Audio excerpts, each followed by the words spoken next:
Hello, hello, hello, everyone. Good morning, good afternoon, good evening, everyone. Happy Friday, everyone. The start of the weekend's here today, and we're back with the game day flights. And today we're here in beautiful Italia. Today we're in Italy. This morning, of course, we're right in the around the southern coast of Italy today. Um, we're just a bit southeast of Naples today. And I hope you guys are doing well. Today we have our second to last of the game day flights for the European football season for the major winter schedule. And we got a pretty heated one up today, of course. We have one of Italy's most bitter derbies in all of Europe, the Derby della Capitale, aka AS Roma and SS Lazio.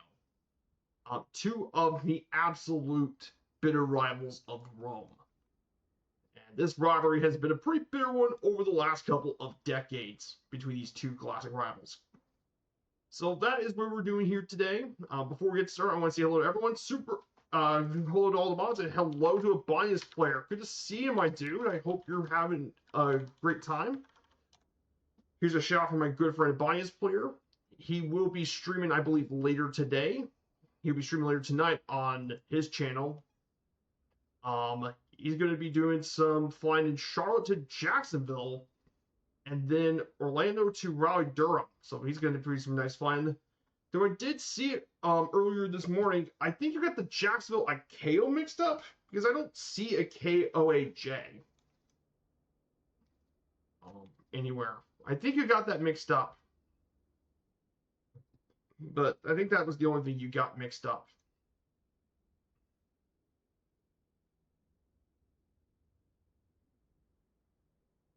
So, pretty big stuff, though, of course, for the channel. And all the lurkers and stuff, too. So here's our flight plan for this morning's flight. So here we are. We're starting here at Lima, India, Mike Delta. We'll fly around the coast. We'll be flying over the Amalfi coast. Then we'll go into Naples. We'll fly over Pompeii, Mount Vesuvius, and then we'll land at Naples Airport, Lima, India, Romeo, November, at Capodichino. From there, we'll then fly into downtown Naples, and we'll mainly be flying to the Stadio Diego Armando Maradona Stadium, of course named after the greatest player in SSC Napoli's history. Then from there, we'll fly around the coast, and we'll reach our way into Rome, the capital of Italy, Rome. So we'll fly into Rome. We'll fly over some of the landmarks here in the city, the Circus Maximus, the Roman Colosseum and Constance Arch, the Forum. We'll fly through into the Castle St. Angelo, the Vatican City. We'll fly over there too, which some of the places I've been to. And then we'll fly over the Stadio Olimpico, the home of both Roma and Lazio. Yes, they both share the same stadium. And then we'll land here at Erb Airport, Lima, India, Romeo uniform. So that is where we're doing here today. The plane we'll be taking this morning is the Optica. I was thinking about taking the Cessna 172, but I thought I want to try something a little different. I want to fly a different kind of aircraft, and I thought the Optica would be neat. It's supposed to go under about around 100 knots, so I think this would be a pretty fast aircraft for the trip. So, thankfully, I think I remember how to get this thing working.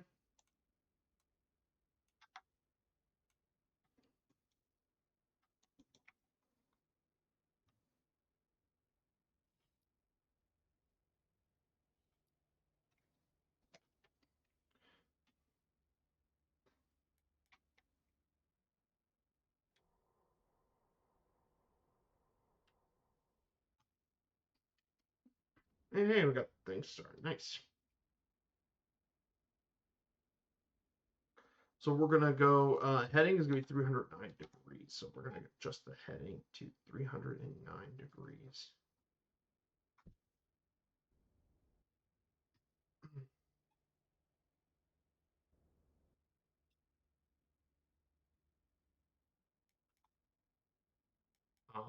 we're gonna first leg is going to be 5,000 feet. So 5,000 is going to be the max altitude for this leg.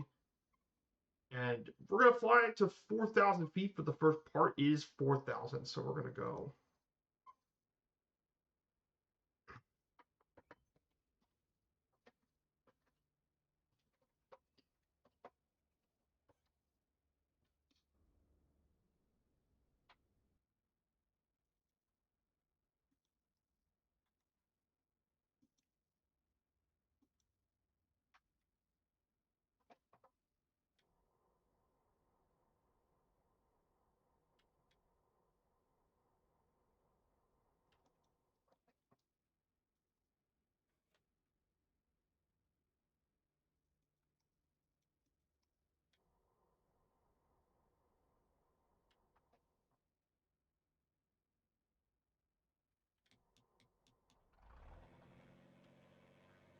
There we go.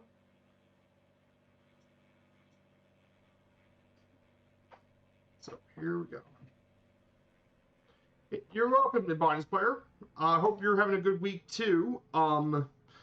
There's definitely been some interesting stuff going on in the sports world. I do want to talk about before we get in the air. So some big sports news I want to cover at home, of course, domestically at least. The Reds win. My favorite teams, of course. My Reds won yesterday. They got a pretty big win, of course. 15-1 win over the Nationals. Big win for the Reds.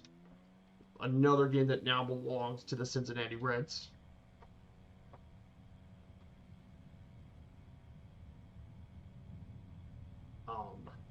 Then in other sports, of course, the NBA. Since the last time we covered major sports here and all that,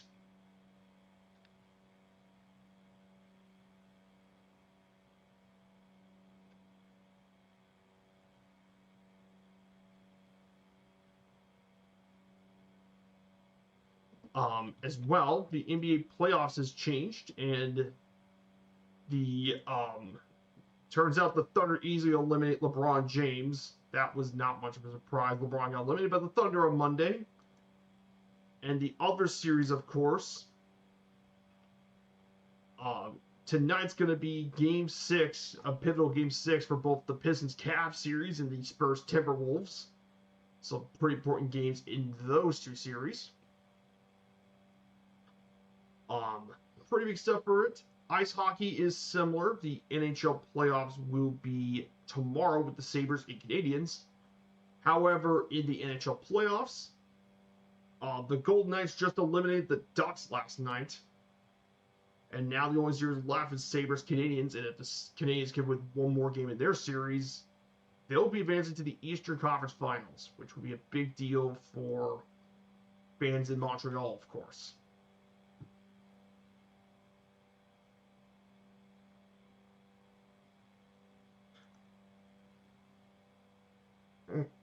So, pretty big deal for the fans in Montreal. And of course, in our sports for football, world football, of course, yes, my Espanyol finally won their first game in 18 matches. It just so happened to be Athletic Club Bilbao for Espanyol to win.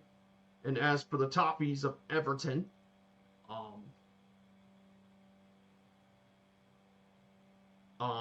Louisville City, Espanyol won Saturday. They won Saturday against Athletic Club 2-0. And of course, on Wednesday. And Sunday, Everton and Crystal Palace just tied. So, pretty interesting stuff.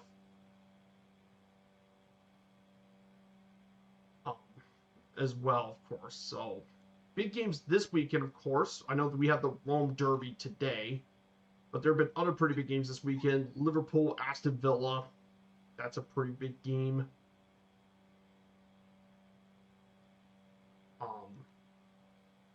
Tomorrow's got a few interesting matches. It's the second last weekday. Some Brazilian matches look pretty interesting as well with Brazil. Celtic and Hearts is the other big game this weekend because tomorrow is going to be who's going to win the Scottish title. It's either going to be Hearts or Celtic for the league title. I'm hoping Hearts wins because all Hearts need is a point. That's all what Hearts needs. And if you guys remember back when we did the old firm with Celtic and Rangers, we haven't had a new champion outside of those two clubs since Aberdeen in the 80s. So Rangers just need to win it. They just need to get a point. 1 point is all Hearts need to win the Scottish title. They only need 1 point. So pretty big game in Scotland, of course. Sunday for me is a pretty busy one. We have Everton and Sunderland on Sunday, and Osasuna versus Espanyol. So 2 pretty big games on Sunday to keep a track of course, on the schedule.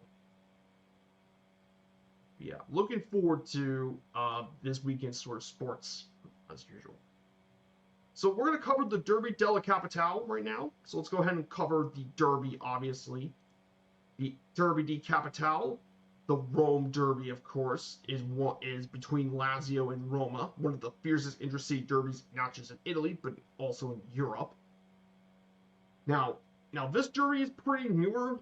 It dates back to 1929, but one thing very certainly, this is a pretty hotly contested derby, with Roma winning more matches than Lazio.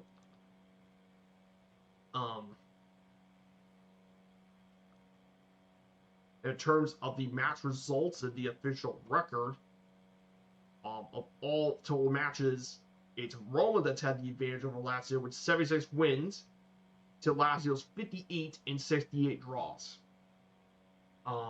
Between Roma and Lazio. Right now, currently as in the Derby, Lazio have not beaten Roma since the quarterfinals of the Coppa Italia in 2023, though their last league win is during the 2022-2023 season.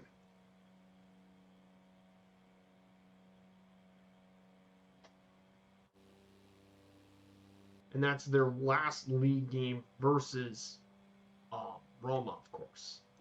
So what makes it so interesting about this derby was how the two clubs actually came to be. You see, Lazio was actually the original major club in Rome, dating back to 1900 in the Piazza della Libertà, and played at the upper class quartiere of Parori in Rome. Now, of course, Lazio was the original Rome club, and they've been around for years, and they mainly typically occupy the northern end of the Olympic Stadium, and Rome at the southern end of the Stadio Olimpico. Now, AS Roma were founded in 1927, 27 years after Lazio, but it was actually a result of a merger of 3 different teams: Roman, SS Alba Audace Roma, and Fortitudo, and it was actually, they merged because of the attention of the fascist dictator of Italy at the time, Benito Mussolini. And Mussolini wanted a club in the capital city to challenge the dominance of the northern clubs in northern Italy, which was mainly Juventus, AC Milan, and Inter. So that's why he created Roma. However, if you notice, Lazio was never merged with Roma. And that was thanks to the influence of Giorgio Beccario, a member of the National Fascist Party. Thanks to that, Lazio were the only major team in Rome to be excluded from the merger and remain independent. So that kind of rivalry emerged from the very early years of coexistence. Of course, in 1979, one infamous incident happened during the derby when Lazio fan Vincenzo Paparelli was hit in the eye and killed by a flare fired by a Roma fan from the opposite end of the stadium. And it became the first fatality in Italian football due to violence. And yes, this derby is extremely bitter.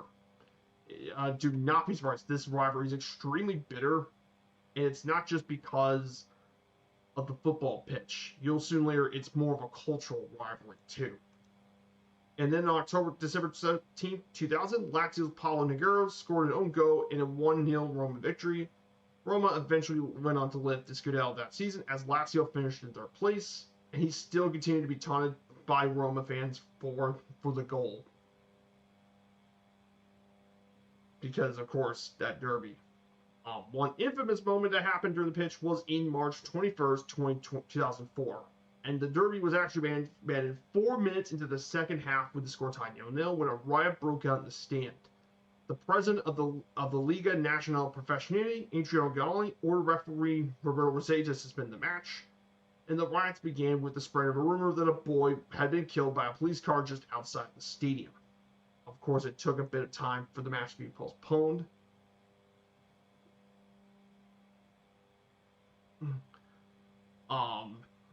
Now, of course, they found out that the boy actually had difficulty breathing due to the fact of the air full of tear gas, and the sheet was used as a filter. Of course, after the game was postponed, a prolonged battle between fans and police, with streets near the stadium being set on fire, resulting in 13 arrests and 170 injured among the police alone. And it was replayed later in March the next week. It ended with a 1-1 draw with no crowd trouble.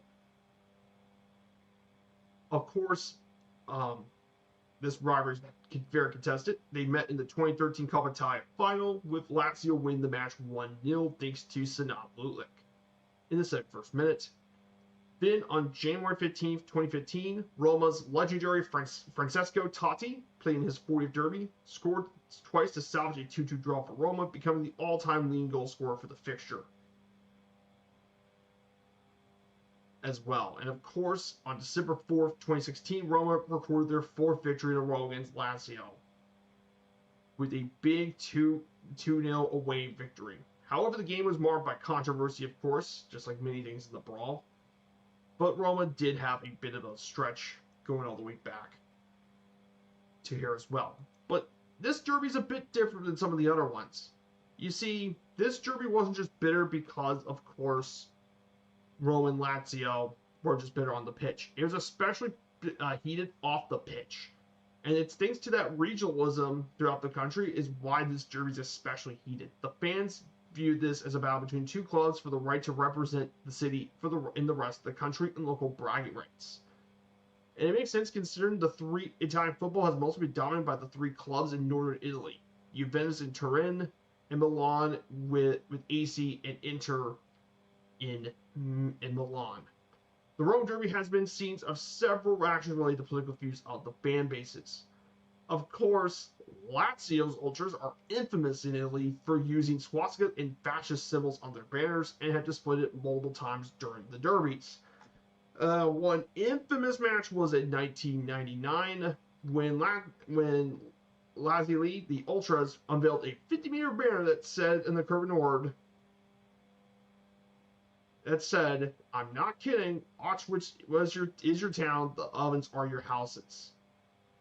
Yes, you've heard that right. That was a real thing. Lazio supporters are infamous for being one of the most right-wing clubs in Europe, of the ultra right-wing.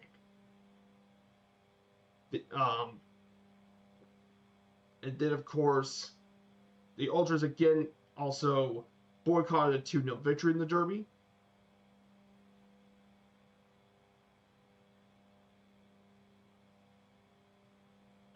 And of course, in 2017, another incident was, of course, Lazio fans leaving anti-Jewish stickers of Anne Frank in a Roma jersey at the Stadio Olimpico, and it resulted in a police investigation, of course.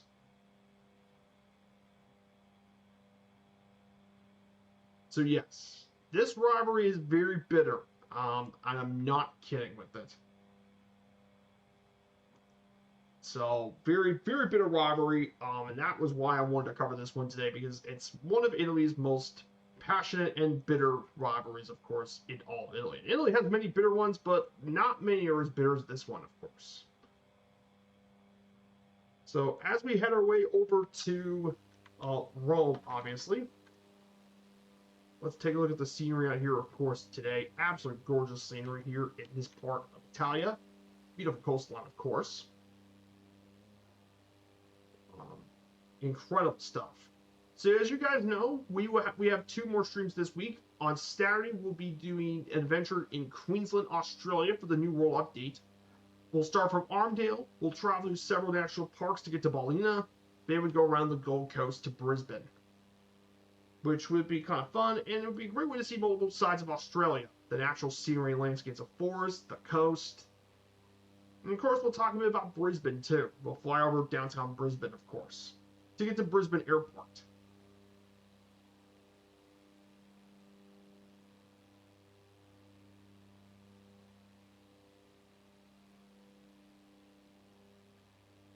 So that's what we're going to do on to Saturday, of course, with GA. And then Sunday, we'll be visiting one of the nation's most underrated gems of a national park, Big Bend National Park in Texas. An absolute gold mine of a national park in Southwest Texas.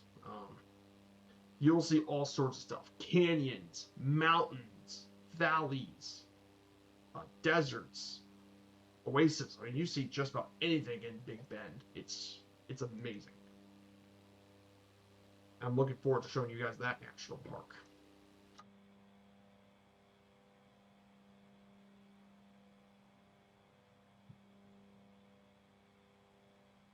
So really cool stuff for the next weekend of streams, of course. So we'll be covering this as well. So as we get back here, we'll talk a little bit more about SS Lazio, about this interesting club as well. So I hope you guys had really cool plans this weekend. I know some of you guys have some really cool stuff going on. In the community, Murphy's going to be back on tonight, of course. Murphy will be returning back on stream. He will be doing his Friday stream. He'll be doing it in the F406 Caravan 2 into Indonesia, which should be a lot of fun.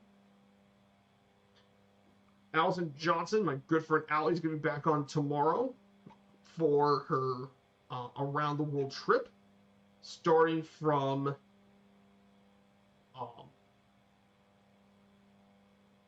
Baghdad over to Basra, and then Basra over to Bushehr in Iran. Should be some really gorgeous flights, and should be some really neat areas in the desert, of course. So check out Allison Johnson's flight, amazing friend of the community, and one of my dear inspirations for the flight sim community has been Allie. So we'll be checking that out.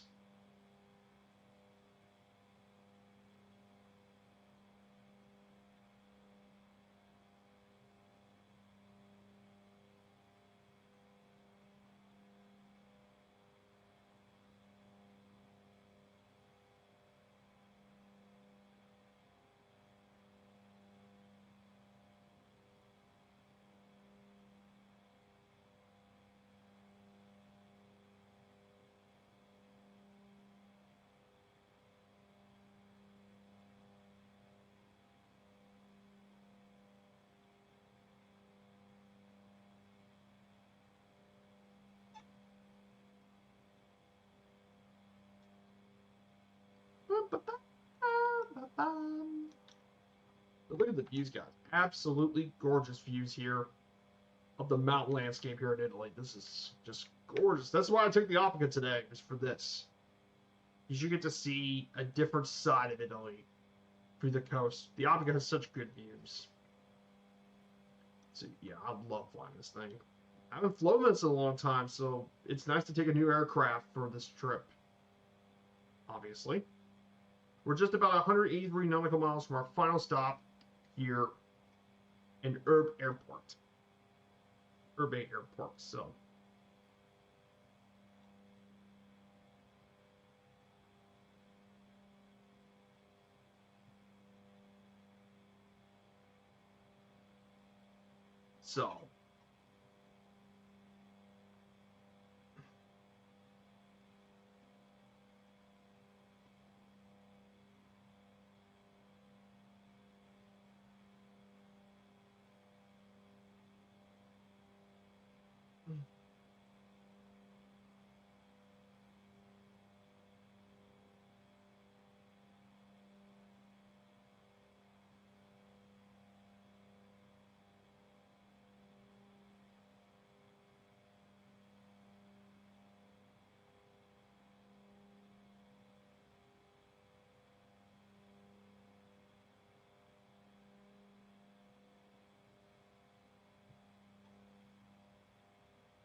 So let's go ahead and talk a little bit about SS Lazio as we head our way officially down to Naples in the Amalfi Coast.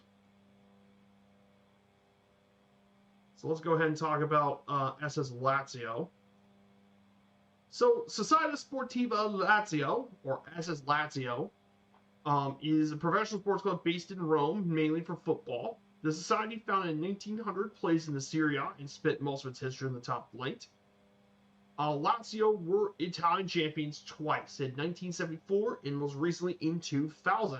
They've also been quite successful in the Coppa Italia, winning the competition 7 times, the Super Cup 5 times, and have both won the UEFA Cup Winners' Cup and Super Cup on 1 occasion. They were also the champion. They were also Serie B winners in 1968-69. Sharing their official capacity, they also shared the 70,000 seats Stadio Olimpico with Roma.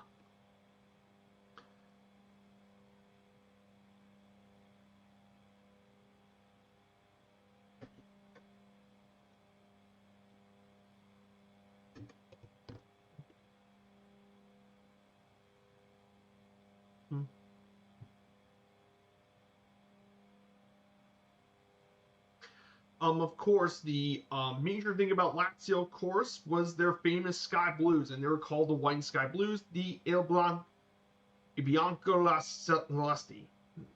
Il Bianco Celesti, the White and Sky Blues. They're also known as the La Aquile, the Eagles, because obviously that's been their other nickname. And the reason they're sky blue is to represent Rome's ancient Hellenic legacy, because of course Rome had a lot of stuff in Rome was inspired by the Greeks. And of course, SS Lazio actually has 40 different sport disciplinaries, but they're mainly with football. This year, of course, in Serie A, obviously, in the Italian league, Lazio is not doing so well this year. I think it's been a bit of an uneventful season for SS Lazio in Serie A, of course. They're currently in 9th place with 51 points. They're definitely well clear of the relegation, obviously.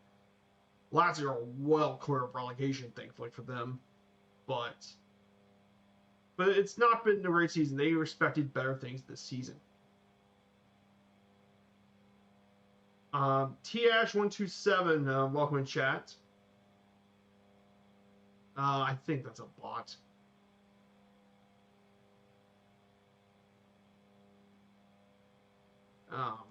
No thanks.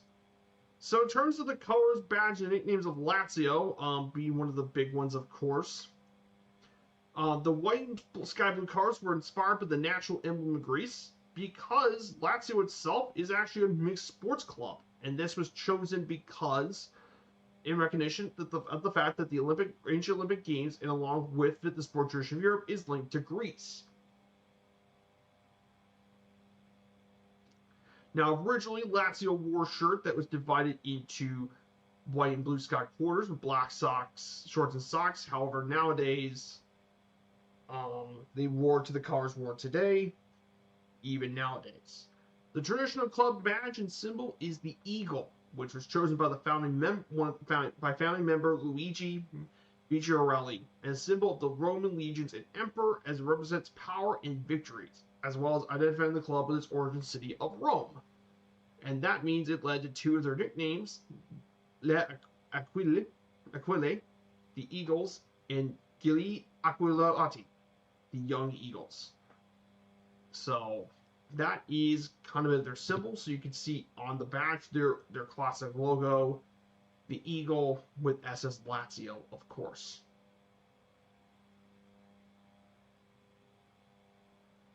The stadium they play in is the Stadio Olimpico, which was built all the way back in 1928. It was actually built in between 1920 and 1953. It seats 70,000 people, making it the largest sports facility in the city, and Italy's second largest stadium after the San Siro Milan.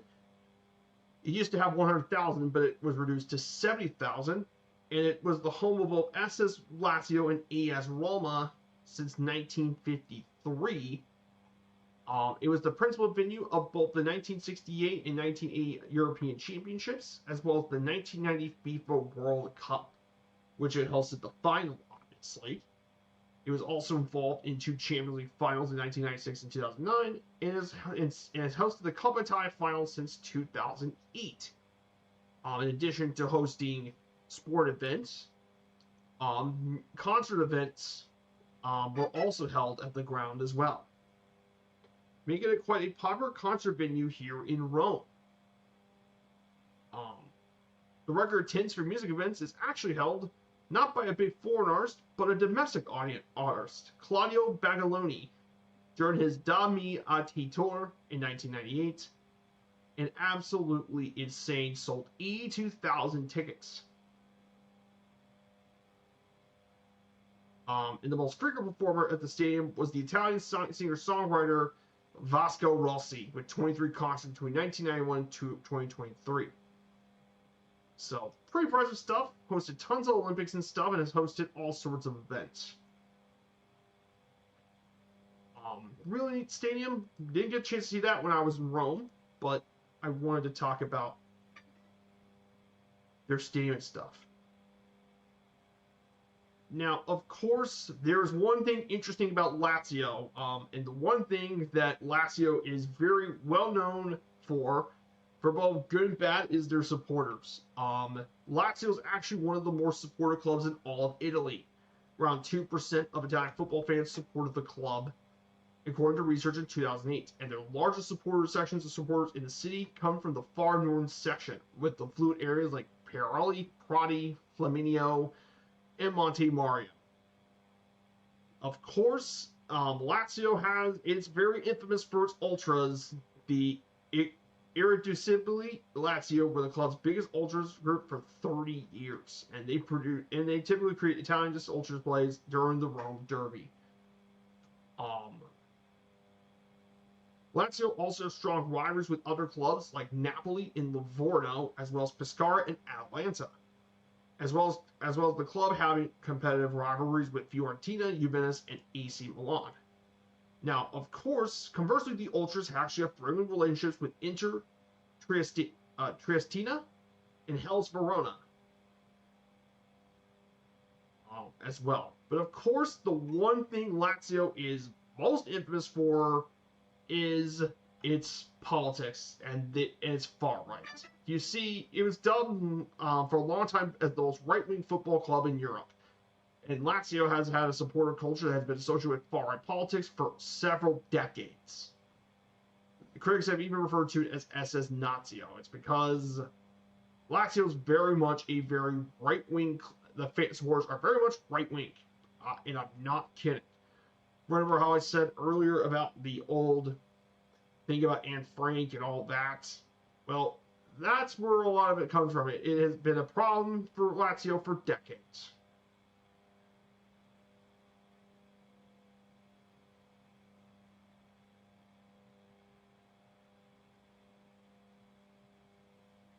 And they've always been, and it continues to attract controversy even nowadays. Of course, given the controversial incidents with non-Lazio Ultras, non-Ultra Lazio fans have distanced themselves from the ideology of the Ultras on several occasions. And several fan clubs that take openly anti-racist discriminatory stances have been founded, and as a result, a lot more non-racist, non-Ultra fans have now taken more of a larger stance for the club, which I think is a good thing, because I think that's really been needed for years, of course. And that's been a problem for Lazio for decades, of course. That's also probably a lot of reason why people don't really support Lazio outside of Italy very much.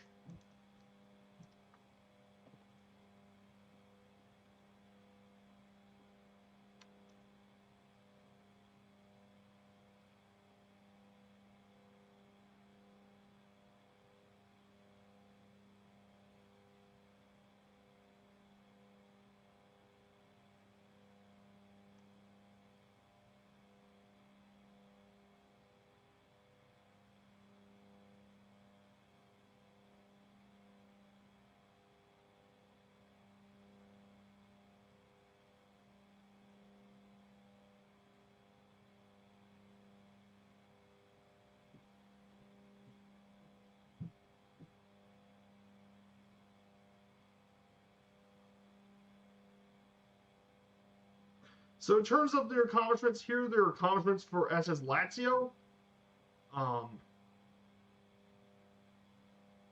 Here it comes.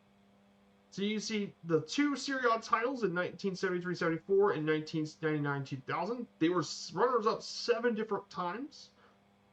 They're Serie B winners in 1968-69. There's their 7 Coppa Italias, which is actually the 4th best of any Italian club, with the most recent being 2018-2019. And they were runners-up 3 times, actually make that 4-time runner-up, because they just participated last night in the Super Cup, 5-time winners. They've also won a Winners' Cup in 1998-99 and the Super Cup in 1999. So that is SS Lazio's club honors throughout its rich history. Now, there are several important players that have played for Lazio. After all, this is a club with a long history in Italian football. But some of the most important players from Lazio include Alessandro Nesta, who is one of the great talents in Italian football history. A big-time legend. You have Pavel Nedved, one of the greatest Czech player of all time. Pavel Nedved, of course, very successful player.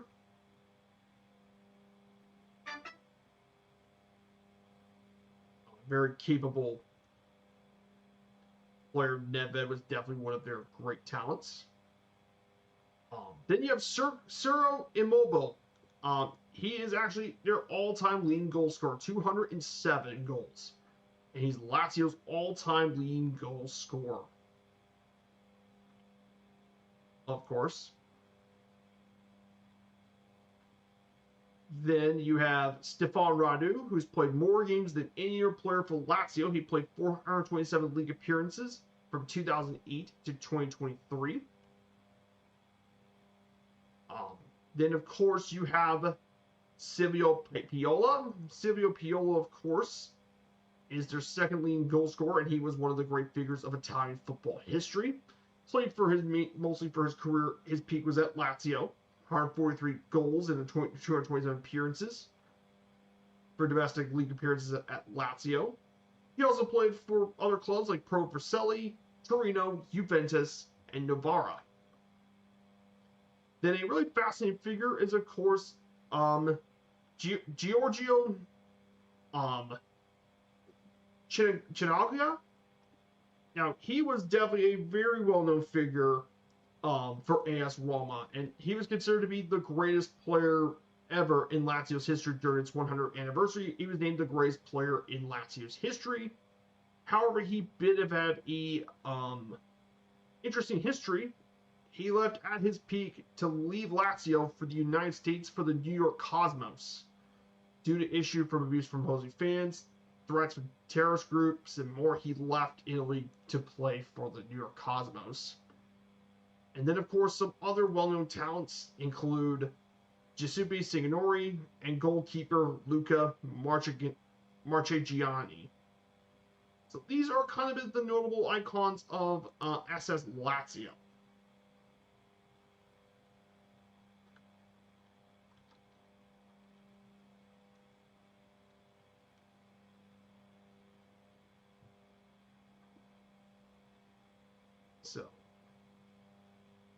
So that is the history of SS Lazio and all that.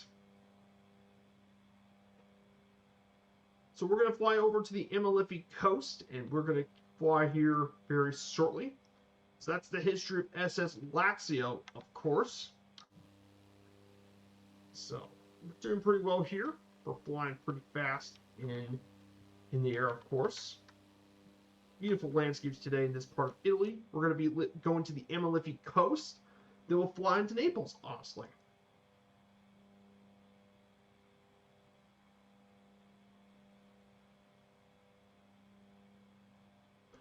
So, that is SS Lazio. We'll talk about Roma when we get to the next leg.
So here it goes, guys. The Amalfi Coast is ahead of us. Here's the Amalfi Coast. This well-known coast is very popular for tourists. It's a stretch of coastline overlooking the Tyrrhenian Sea in Campania, Italy, attracting international tourists of all classes. It's a UNESCO World Heritage Site in 1997. So we'll see some of the city stuff down the coast. And it's most well known for its production of limoncello liquor, which is basically traditional lemon liquor, and it's the second most popular liquor in the country.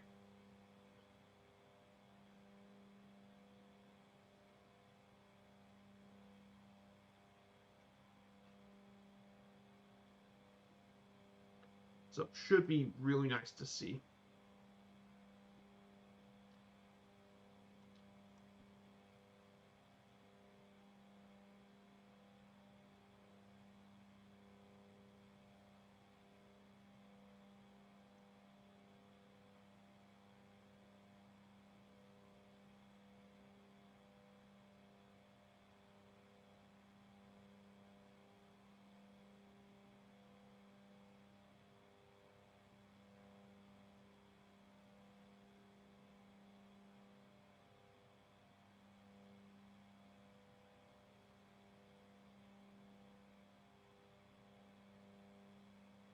So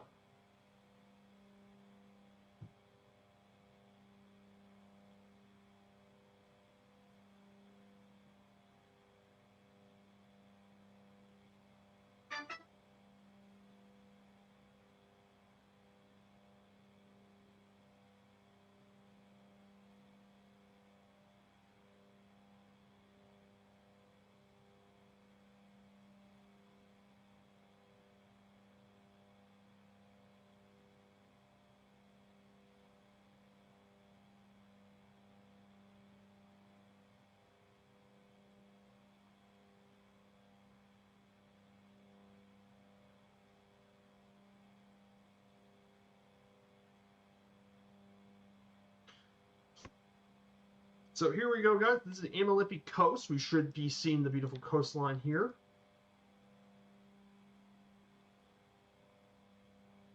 Okay, so once we get to the coast, we'll be going into Naples. Now, if you guys don't know about Naples, of course, Naples, Italy. Its population is 908,000. It's the largest city in southern Italy and the third largest city in the country after Rome and Milan. Its province level is the third most populous with 2.958 million residents. This is a pretty old city, founded in the 1st millennium BC by the Greeks. It's one of the oldest continuously inhabited urban areas in the world. In the 8th century BC, a colony was actually established nearby called Parthenope. The city was an important part of the Magna Graecia and played a major role in merging Greek and Roman society ever since. Since the late 20th century, of course, Naples had significant economic growth, helped by the construction of the Centro di Regione business district and high-speed transportation network. The city center of Naples is a UNESCO heritage site with lots of cultural sites nearby, like the Royal Palace of Castera, and the Roman ruins of Pompeii and Herculaneum.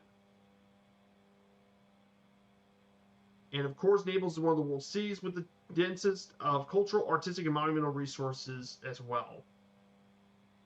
And of course, it's also rich with culinary tradition, include foods that have become global icons, most notably pizza. And as a result, Neapolitan pizza is UNESCO intangible cultural heritage of humanity too. So lots of history and stuff. Naples is a really neat city with a rich history. So many things to do. In terms of sports, guys, obviously for you sports fans, Naples is the home of SSC Napoli, which is absolutely beloved in the city. It's a beloved club in the city.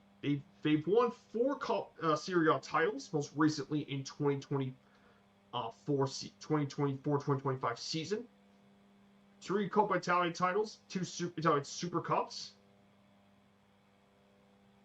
And the And the Gili Azzurri have been one of the most successful teams in Italy over the last couple of years. And even though nowadays it was kind of a down season for Napoli due to all the injuries and stuff, they still finished second place in Serie A this year. So pretty good year for Napoli, of course. Hey, Nightwolf, good to see you. No worries. Super Typhon, you're lurking. No worries. Good to see you, Nightwolf. Yes, this is the Amalfi Coast. We should be seeing it as we speak. So we're doing the Derby della Capitale today, Nightwolf, which is mainly the big Rome derby, Lazio and Roma. Very, very bitter rivalry in Italy. It's one of the most bitter rivalries in the country. Especially with the ultras. The ultra supporters, very, very bitter.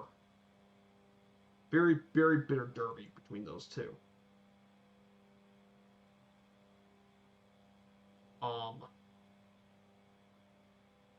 Of course, not far from the Amalfi Coast, we're going to head over to Mount Vesuvius. And I think a lot of you guys probably know about Vesuvius, of course. It erupted in 79 AD, and it buried Pompeii, and Herculaneum were buried underneath.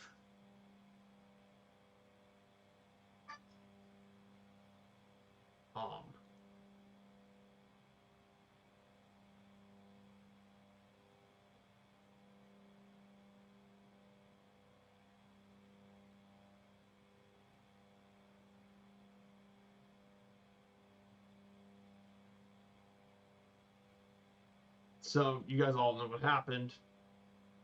And Mount Vesuvius is technically about active still. Vesuvius is still technically an active volcano, so this is the Amalfi Coast. So here is the Amalfi Coast down to your left. So see to your right, I mean. To your right, there is the Amalfi Coast. So you can see all those cities. It's built right into the mountains, of course. Now, I didn't get to do that when I visited Italy. We visited more northernly. But maybe that'll be a place I'll check out next time if I ever got to visit Italy myself. So we're going to climb up the mountains, and then we're going to check out Vesuvius, which is going to be, I guess I'll probably rise up once we get to Pompeii. Now, interestingly about Pompeii, of course, when they discovered this place, thankfully, because of the volcanic ash, Pompeii is very much preserved. This gives you a unique snapshot into Roman life frozen at the moment it was buried, as well as ancient urban planning. Apparently, from what they found from archaeologists, this was a wealthy town with 10,000 to 20,000 residents, including businesswomen. Yes, businesswomen at ancient Rome. At the time, it was destroyed. Many fine buildings, luxury private houses with lavish decorations, furnishing artworks were the main attractions for many excavators. And then excavations have found more private homes, businesses of the different social classes. And organic remains were also interred in the ash. So, really interesting as well. They also found many graffiti on the walls, providing the largely lost vulgar Latin. And it's now a UNESCO World Heritage Site. It's the only archaeological site in the world that provides a complete picture of an ancient Roman city. And of course, it's one of the most popular tourist attractions. 2.5 million visitors visited Pompeii annually. So really neat city. I wish I would have visited during my time in Rome. I wish I would visit Pompeii during the trip. Unfortunately, our cruise didn't take us to Naples, but I would have loved to visit Pompeii. It would have been so cool to visit. Hey, Nano King, good to see you. Hello. Good afternoon to you. Good morning to you. We're doing a sports flight here in Italy. We're doing the Derby della Capitale. We're actually flying into Naples right now. So we're going to fly into Naples for our first stop. I hope you're having a good morning on the stream. So we're doing a sports thing, but we want to cover, and this is, of course, Naples. And obviously, this is Mount Vesuvius. It's still active, by the way. A lot of people don't realize this volcano is still active. And it's one of the most dangerous volcanoes in the world due to the fact, of course, it's right next to Naples. It's right next to the Naples area, of course. It last erupted between March 17th and 23rd of 1944. Is the last eruption.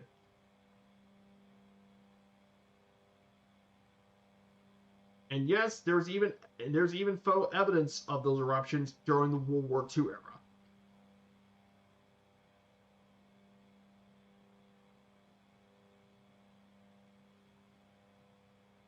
In fact, the eruption even destroyed aircraft from the action stuff of some of the B-25 Mitchells, of course. So, pretty interesting stuff here. Oh, okay, nice. I have the standard edition. Should I upgrade to Premium Deluxe? Well, if you're, it is kind of expensive, but if you want to have all the aircraft, then go for it. I've got it since release because I know this was going to be my main purchase, of course. So if you get Premium Deluxe, some of the primary aircraft that I think would be great for Premium Deluxe,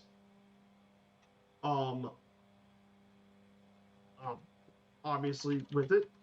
So in terms of the list of planes and all that, so Premium Deluxe gives you access to, of course, some new aircraft. The Dreamliner, actually no, 2024. For the Premium Deluxe planes and all the stuff. So if you get Premium Deluxe, one of the really interesting things you can get the Premium Deluxe, you have the 787 Dreamliner, you have the Globemaster, the C-17 Globemaster. The Citation Longitude's really nice. I love the SR-22. That's great. The virus is neat. But I think the real standout plane for the Premium Deluxe edition, I'm a GA guy. The Savage Norden is the real standout of that Premium Deluxe. Oh man, that Bush plane is so nice to fly. So here it is, guys. Pompeii is down below us. Is the city of Pompeii. And she's right down below us. So there's the Roman city of Pompeii, and there is Vesuvius. There's the Roman city of Pompeii.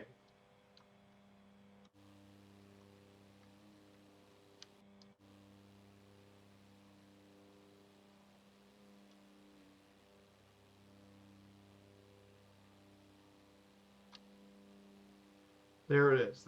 There is Pompeii. There's Pompeii down below us, and there is Mount Vesuvius. I like to upgrade Premium if I can. Yeah, Premium's also pretty good too. As well. If you get Deluxe Edition, you can get the Deluxe Edition. You get this Aerobat Skyhawk, the AG truck. The Titan's really nice. I really enjoy the Sky Courier. I think it's a great little cargo plane. FedEx currently uses it. You can do a lot of these short flights in Europe. The Dornier Sea Star is really neat. The G58 Baron's nice. The Albatross is really cool. I want to do some more flying with the Albatross. But yeah, if you want to upgrade, you can go get Premium Deluxe. I think that's good. Just keep in mind for the cost of upgrading to Premium Deluxe, upgrade cost.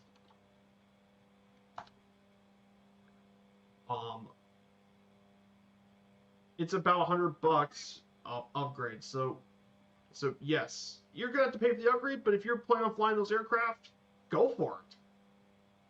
If that's what you enjoy, go for it. I'm not gonna force people to do if they don't want to. I want people to actually enjoy what they buy. I want to make sure people get what they get their money's worth. So there is Mount Vesuvius. So once there, we'll just descend, and we'll make our first land of the day at Capodichino Airport in Naples. But as I said earlier, Naples is a really neat city. Lots of history here. Of course, it's rich in culture. Lots of amazing art were found here.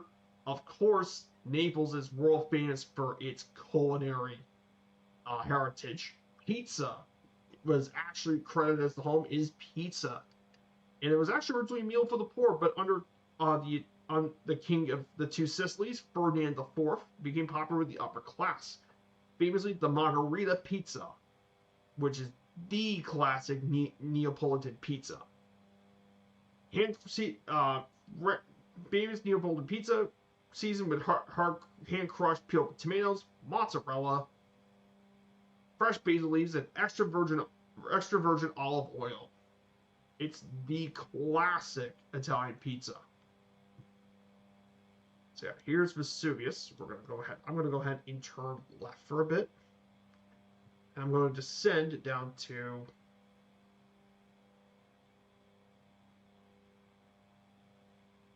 I'm going to go ahead and head to the airport. So we're going to fly down into the airports. This is Vesuvius. We should get a good snapshot of the volcano, of course. So if you don't know Nino King, I stream 3 days a week, Fridays, Saturdays, and Sundays at 10 a.m. Eastern Standard Time, 1500 Zulu time. So we do mainly GA. GA is what I usually do. Fridays is the Sports Game Day Fight Series, which I really enjoy doing. And of course, Saturdays is basically the variety. 1 week I might do GA. 1 week I could do airliner stuff. And then Sunday is our National Park Series. We do a lot of bush aircraft. And we fly to our national parks. This week we're doing Queensland, Australia for the World Update, of course. You guys all probably know the new World Update. That just came out just recently, of course.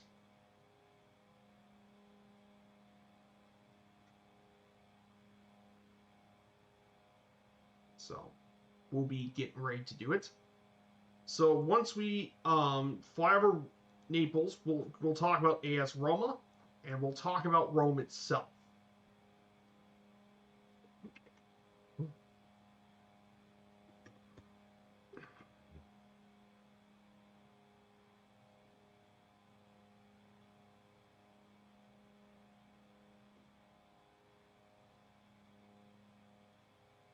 So we'll be making our first stop very shortly at runway 24.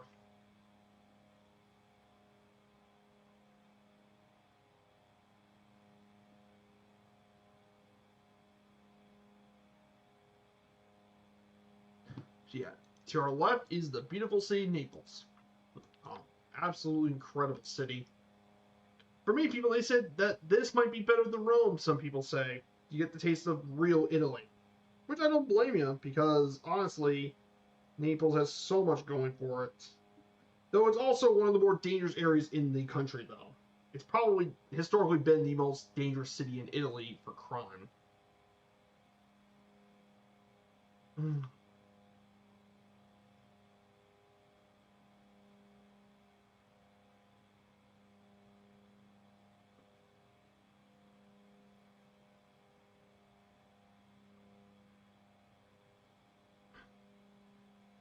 But I mean, Naples has so much to offer. Tons of UNESCO World Heritage sites all over the city. Lots of architectural heritage.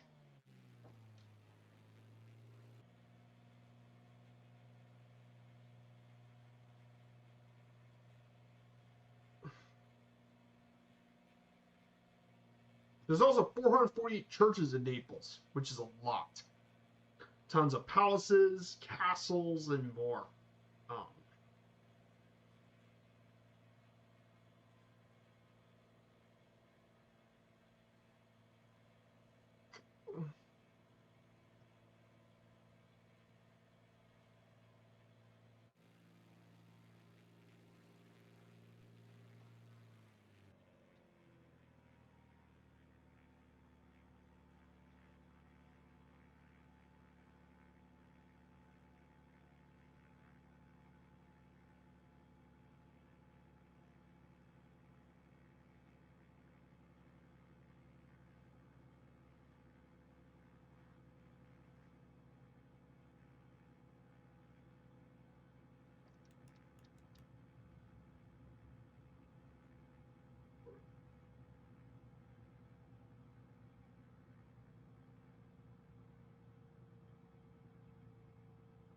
yeah, here's Naples Airport. Beautiful, beautiful airport. So we should get through here pretty quickly.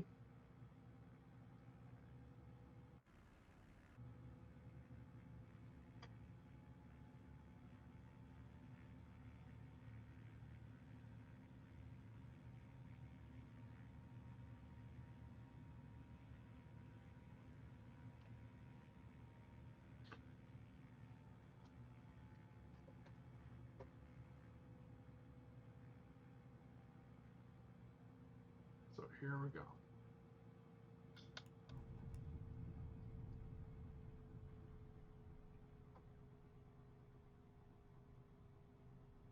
We'll stop right here for a bit.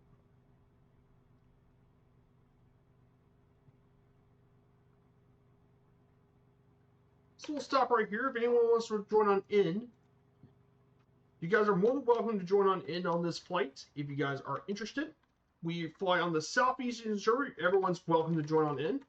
So here's our server and here's our route for today. Pretty simple route and stuff. We're just flying 2 stops here.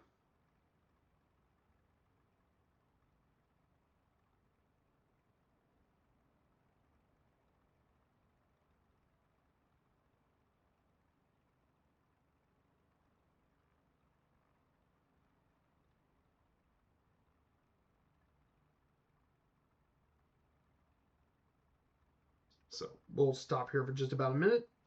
Let you guys want to join on in.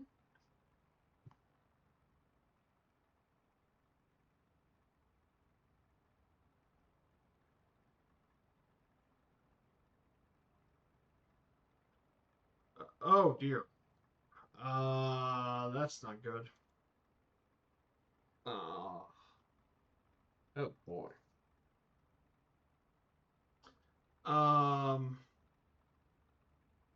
Yeah. Any of you guys in the flight sim community, if you don't know this, I bet some of you guys probably know. Shoney Gaming, um, Shoney from Shoney Gaming, I've known him for quite a long time. He did the around the world trip. He's done an all around world trip in a Cessna 172 for every country. He has had some major medical issues, and unfortunately, it's an advanced stage cancer, which is not good. That's really bad. But I hope you guys support him though. Great guy. I've been watching the stream for years, obviously.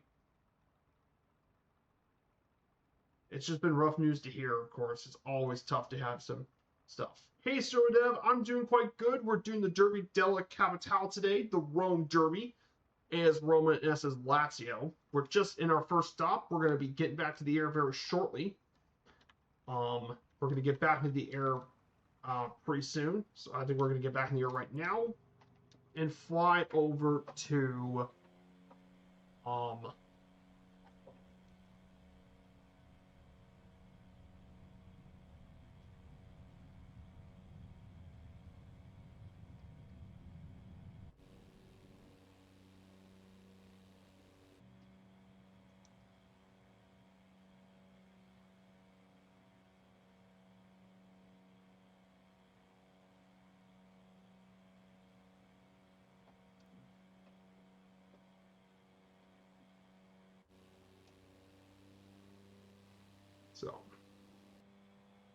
so here we are.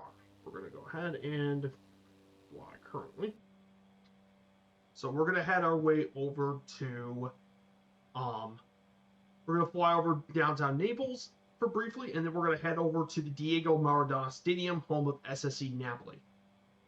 Yeah, I hope he recovers too. Oh yeah, he hasn't been on very much. He's usually had other stuff going on, but yeah, that is not good news at all. I know how it feels to have cancer take people away. One of my mom's closest friends had advanced cancer. Sadly, she didn't make it all those years ago. It hurts. I hope he makes it. I just saw it. I just saw it on Arash's Discord from Captain Arash. That's not good at all. Poor guy. So here it is, guys. Here's Naples. Beautiful city, of course.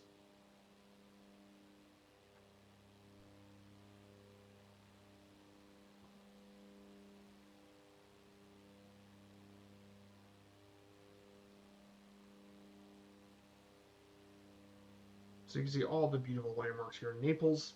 Really neat city.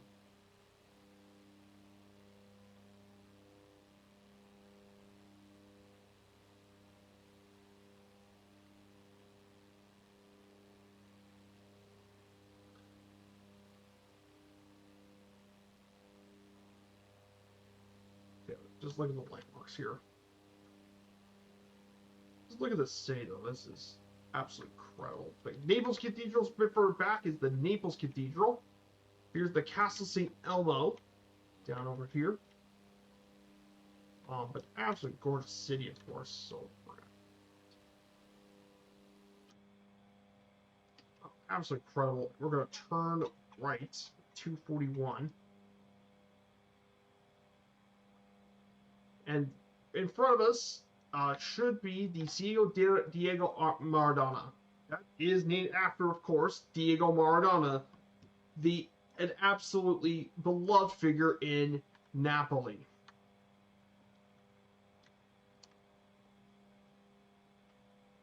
Maradona is absolutely beloved. They consider him to be the god of Naples. One of the most beloved athletes who ever been in Naples. You can still find his murals all over Naples.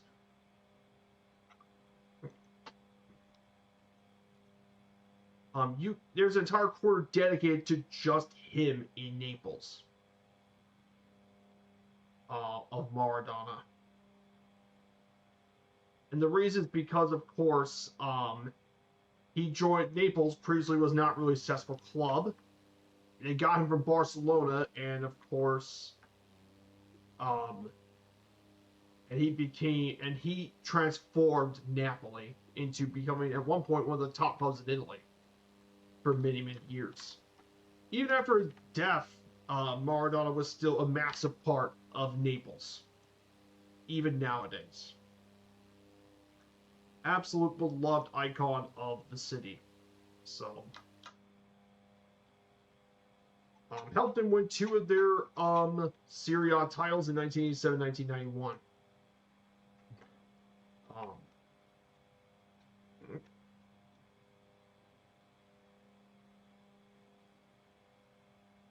and we're gonna climb to 4,000 feet for this. For most of this leg is gonna be 4,000. Yeah, exactly. Typhon, it's tough losing people, but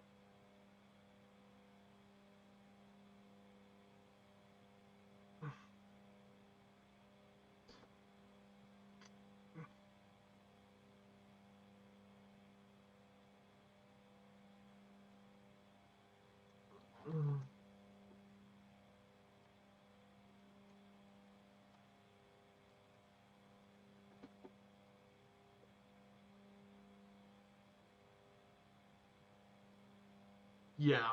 And the reason why Maradona was beloved in Naples was because he transformed Napoli into Italian European champions and represented a powerful symbol of social redemption against the wealthy, arrogant North. He felt like a man of the people. And combined with his insane talent, made him an absolute beloved person in the city.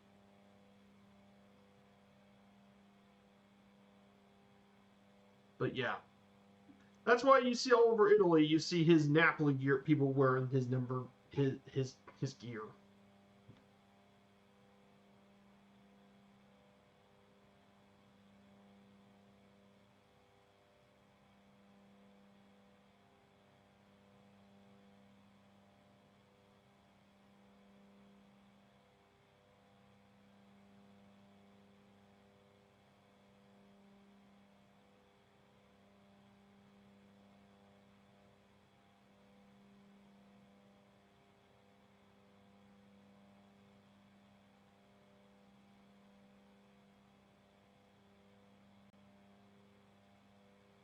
So we'll be climbing up to around 4,000 feet.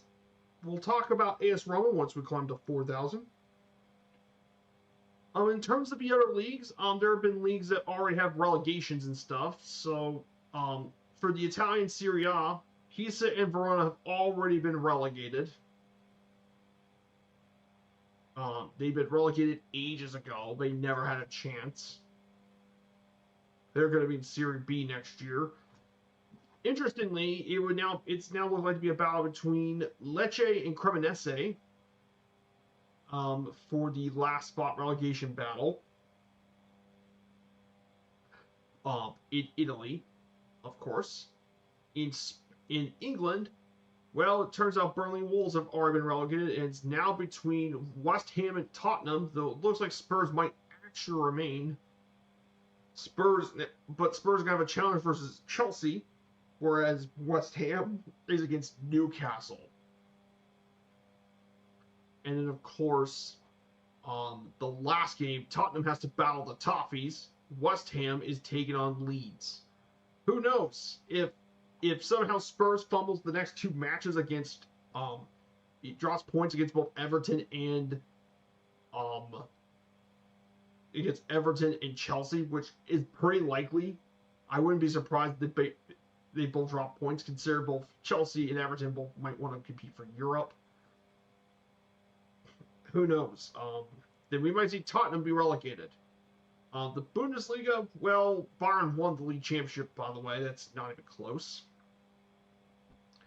And then, of course, for the Bundesliga, the relegation battle is really close because it's between Wolfsburg, Heidenheim, and St. Pauli. And it's in the last match game of the week is literally this weekend. So the bottom two places of the Bundesliga automatically get relegated, but the 16th place is in a relegation playoff. So right now it's Wolfsburg who have the 16th place, but who knows? If St. Pauli win and Heidenheim doesn't win, then St. Pauli will get into the playoff spot. Wolfsburg, if they win against St. Pauli, they pretty much automatic, and Heidenheim doesn't win, then they keep the playoff spot.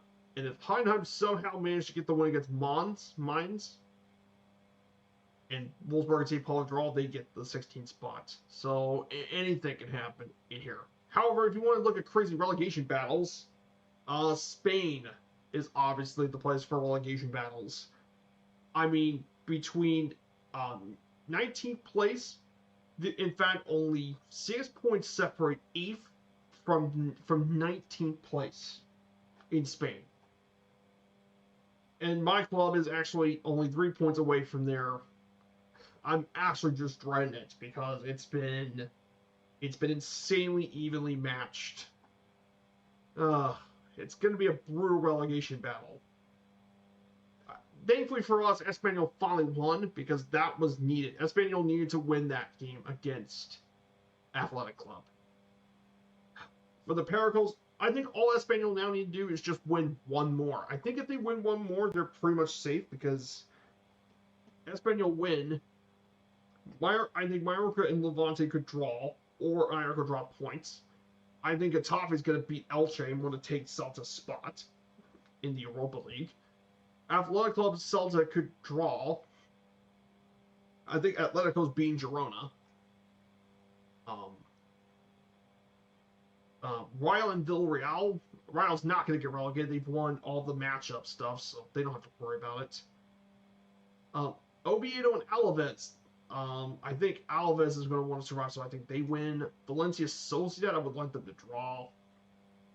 Real Madrid is beating Sevilla. And then Barcelona and Betis is going to be a pretty tough one.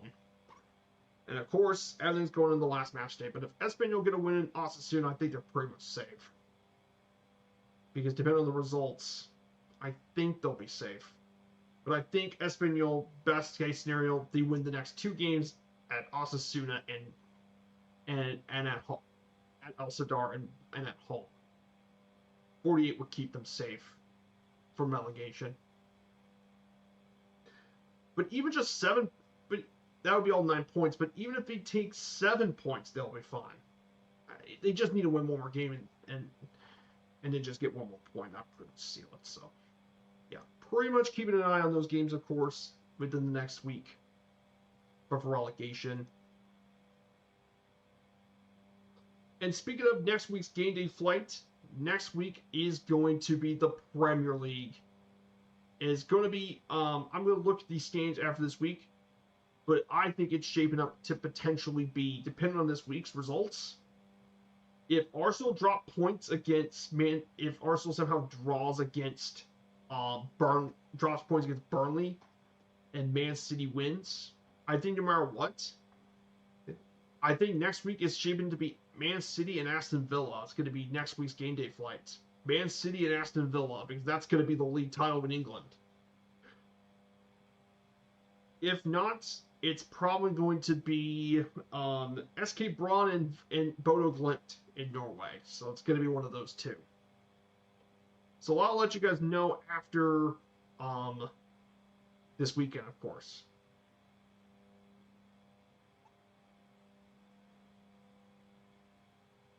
But yeah.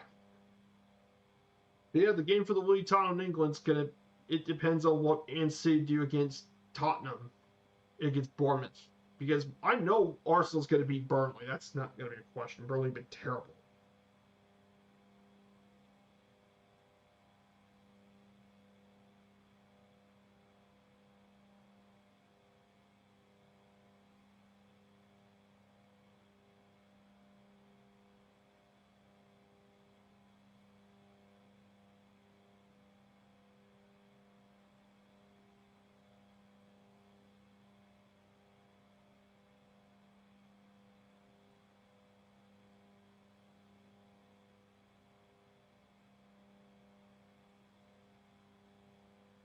So, should be a very interesting game, of course, as always.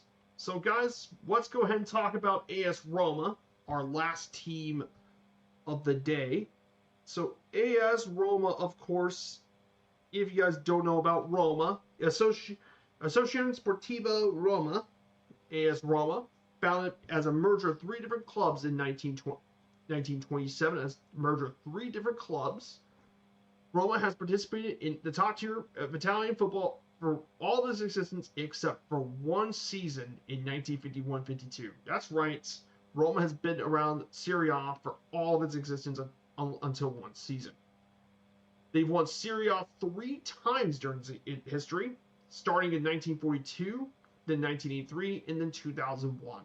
They've won the Coppa Italia 9 times, making it the third most successful club in the Coppa Italia and 2 Italian Super Cups.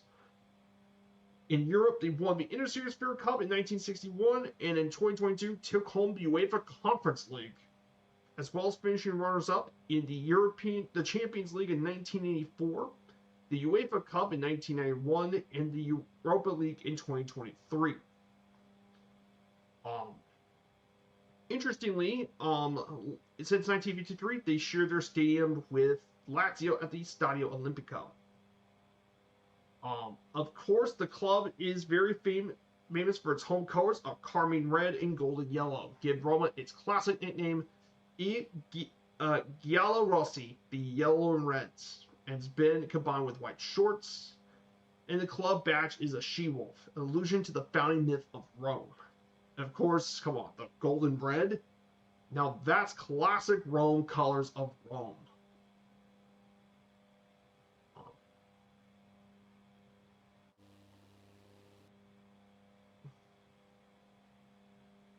Can you guys even imagine that, of course? In terms of its club identity, and here's a mural picture of it, Roma's colors of carmine red with the gold and yellow trim represent the traditional colors of Rome. The official seal of the Comune di Roma features the same colors. The gold and purple red represents the Roman imperial dignity. White shorts and black socks are usually worn with the red shirt. However, high key matches, the shirt and socks are the same color as the home shirt. The kit itself was actually originally worn by the Roman Football Club, which was one of 3 clubs to merge to form the current club in 1927. And their wearing kit is traditionally worn white. Now, a popular name for the club is Ilupi, which is the wolves, and that's the animal that's always featured in the badge in different forms of their history. and it portrays the female wolf with the two infant brothers of Romulus and Remus, which illustrates the myth of the founding of Rome, superimposed on a shield. And apparently the myth that the club's emblem took their nicknames, the twins, are thrown into the river Tiber by their uncle Amulus. The she-wolf then saved the twins and looked after them. Eventually the two twins took revenge on Amulus before falling out themselves, as Romulus killed Remus and was named the king of the new city named in his honor, Rome. So pretty cool stuff. Like I said, the kid has a really unique history, and the club emblem is pretty special too. It really honors, again, Rome's rich history.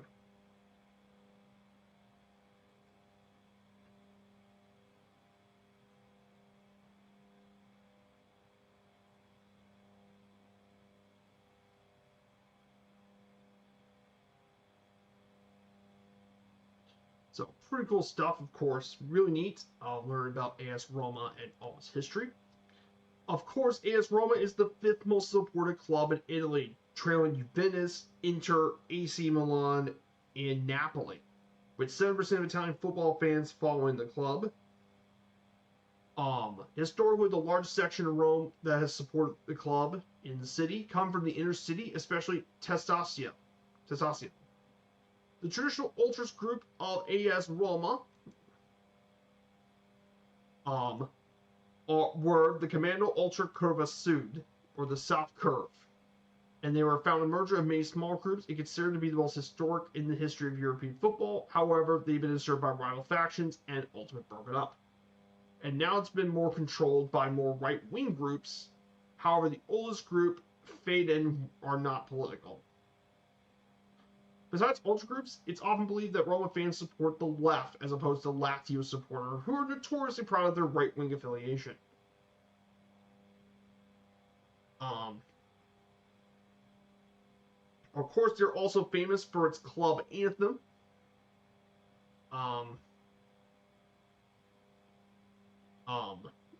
Is Roma non si discute si amina, meaning Roma Roma, and it was written by the singer Antonio Venditti.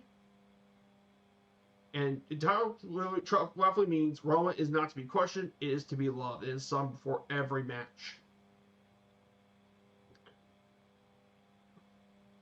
Their rivalry mainly is, of course, with Lazio, but their other major rival is Napoli, the Derby of the Sun. Is their other major derby. And we might talk about that in the future stream, of course.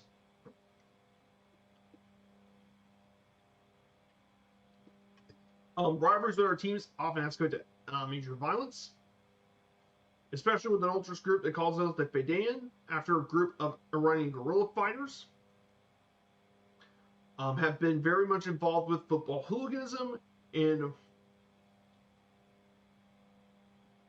there have also been multiple instances of Roma ultras attacking supporters of foreign clubs when playing in Rome. And there have been multiple stabbings and stuff as well, including different supporters, like with Liverpool supporters, Middlesbrough, infamously in 2007 with Manchester United supporters in Rome. Arsenal, Tottenham, and Chelsea supporters have been stabbed and all that, and injuries over the next years, of course. So yes, Italian fans, hooliganism has been a major problem for Italian supporters, of course. And like I said, people thought English supporters get a bad rap, where the Italians might be even more infamously so.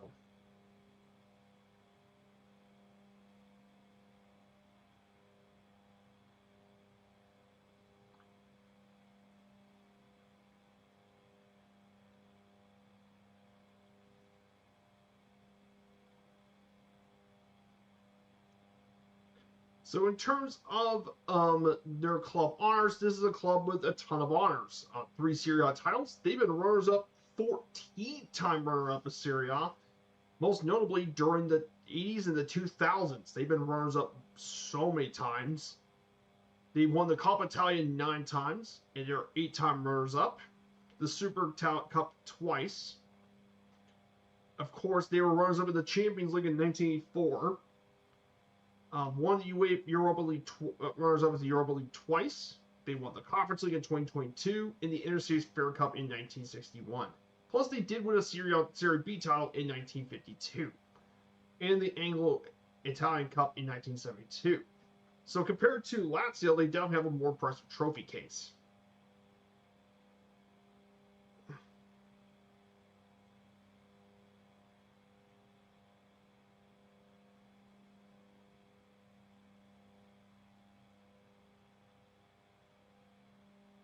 So pretty neat stuff, of course.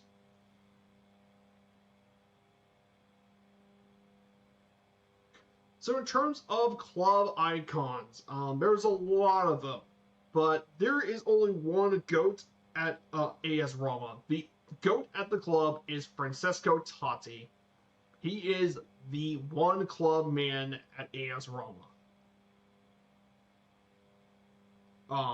If you guys don't know about Francesco Totti, he is born and raised in Rome. He spent his entire 25-year career at AS Roma. He had won the Serie A title in 2001, 2 Coppa Italia titles, and 2 Italian Super Cups. He's the second highest goal scorer of all time in Italian league history with over 250 goals. And he's the top goal scorer cap player in Roma's rich history. And oh yeah, he even helped Italy win the World Cup in 2006 as well. And one of the greatest Italian footballers of all time. And you know the crazy thing about Totti, of course?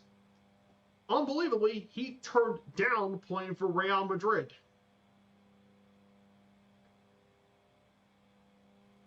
He was offered to be for Real Madrid.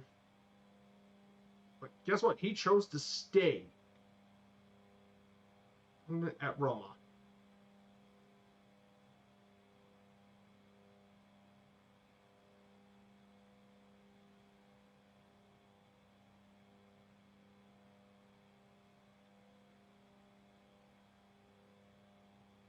Incredible dude, and he has been a legend ever since, and he's still universally beloved by Roma supporters. Then you have Daniele De Rossi, another well-known AS Roma icon.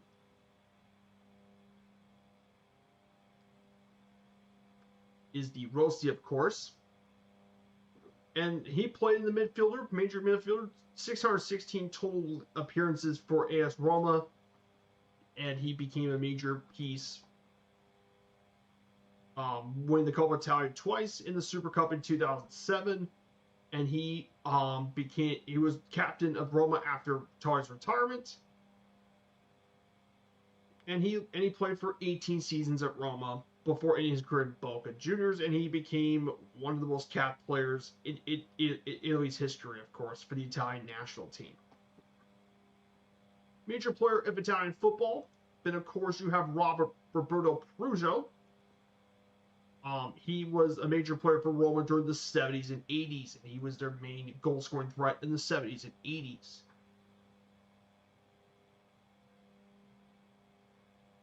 And he helped them win a Scudetto in 1983, 4 Italian Cups, and he was the top scorer of Serie A 3 times during the 1980s, of course. Was a major legend for Roma in the 80s, of course.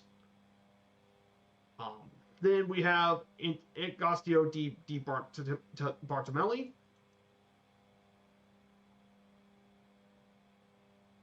He's definitely one of the other well-known players. Aldair from Brazil. Is Aldair. He's one of their lead in both appearances. 436 appearances for Aldair. He's known as Pluto by the Roman fans, of course. He's part of the club's Hall of Fame, and he served as captain of the team that won the Serie A title in 2001. Then you have Franco Tancredi. Then you have the German icon of Rudi Völler. Rudi Völler was a big-time player in Roma during his time at the club from 1987 to 1992, and he became a pretty important player for Roma. So, and many more icons of AS Roma. But that's about it, guys. That covers all the slots for today for the Derby di Capitale. Roma definitely is a very interesting club with a rich history, of course. Both Italian clubs here have rich histories and obviously very passionate supporters.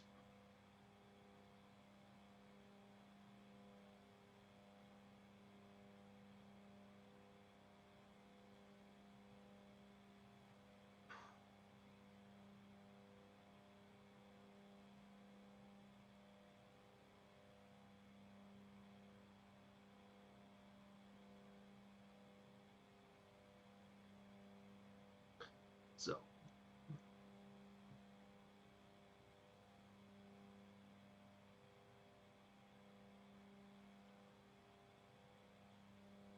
yeah, beautiful landscapes here, guys. These landscapes are just gorgeous here in Italy. We're just 6-7 miles away from Rome, from the beautiful city of Rome, a place I've been to recently. It's absolutely huge, and it's obviously overwhelming so many people.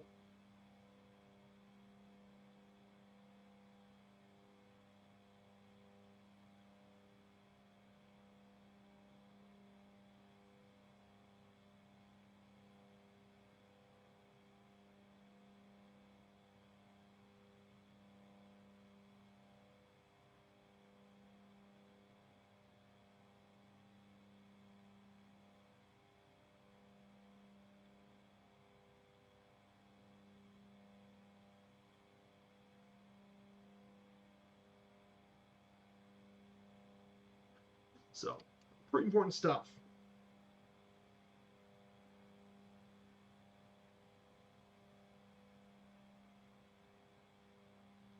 So, I hope you guys enjoyed the rest of the weekend, of course, and all that sort of stuff. So let's go ahead and cover. Let's go to SS Lazio. Uh, here's the here's a little bit about SS's Lazio.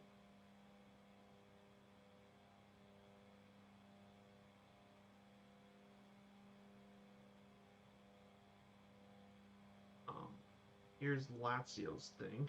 So this is SS Lazio. Um, about the club itself, the history of Lazio.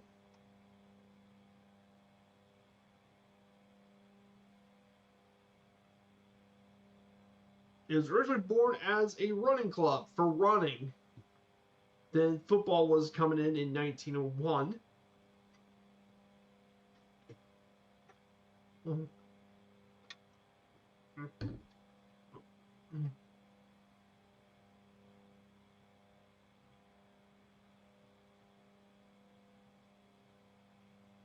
And you look about their history, of course. So you talk about the rich history of Lazio, all the different teams of without the decades, of course.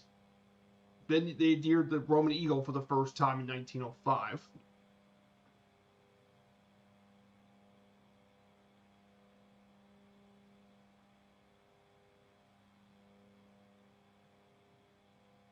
And of course, there was no merger to all the clubs because a lot of people wanted.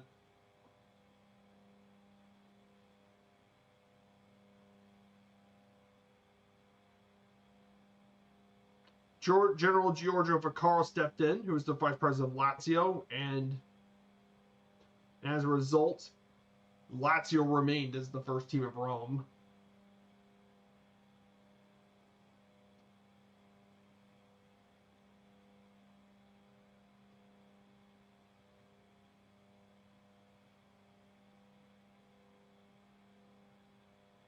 So you have all the different histories of SS Lazio. Very interesting club. Um, Lots of history here for the club, of course.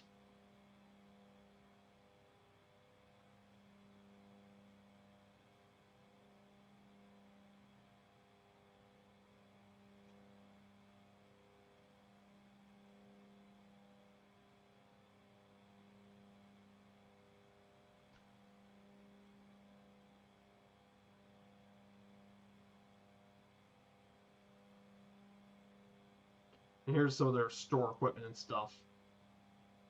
You can see all their different kits. Of course, their classic white and blue kits. There's classic sky light blue kits for sky blue.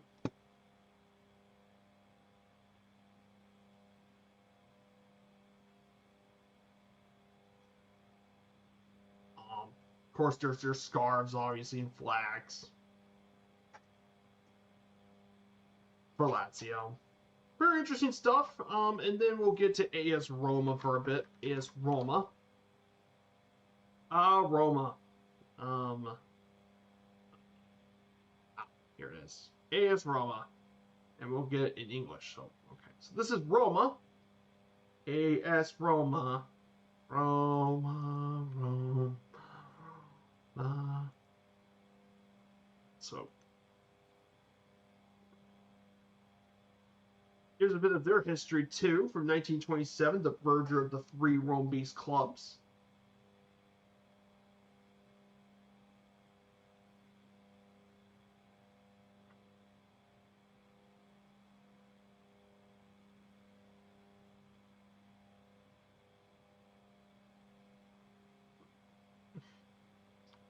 Then, of course, the Conti Cup.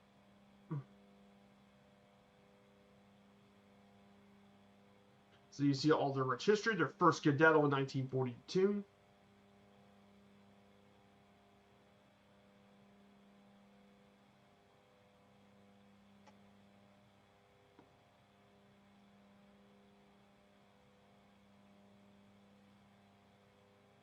Of course, after the war, they didn't really have any penniless with no players, so Roma had.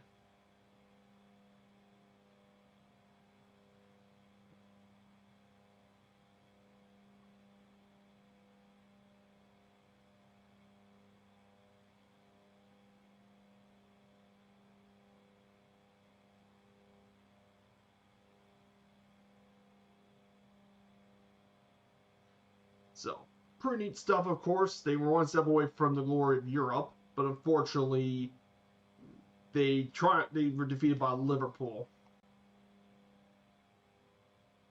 There's their third Scudetto with Totti, Super Cups, Coppa Italias, and more. And of course, nowadays, Roma is now owned by a new ownership. They're now owned by the Friedkin Group, who also own Everton as well. The Friedkins own Everton, so that's why Roma technically, I guess if it had to be an Italian club, it's either Fiorentina or Roma, because Roma's Everton's.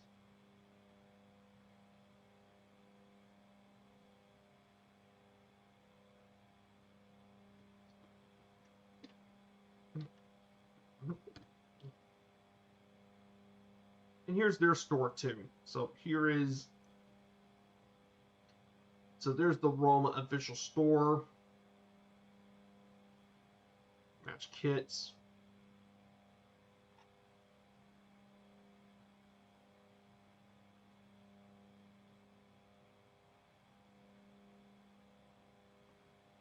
Of course, here's their scarves and stuff too.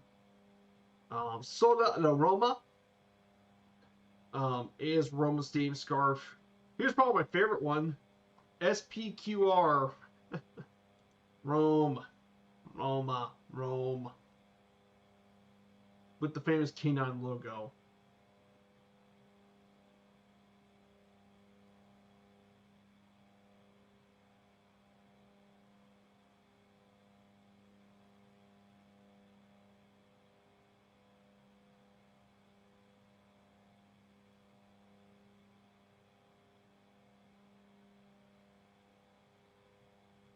So yeah, that's it, everyone. So I guess that is the end of the stuff here. So that is Roma. So that should pretty much take care of that. So we're going to be arriving to Rome within 52 nautical miles into beautiful Rome. And speaking about Roma's place in the league table, Roma, as if we're recording this here today,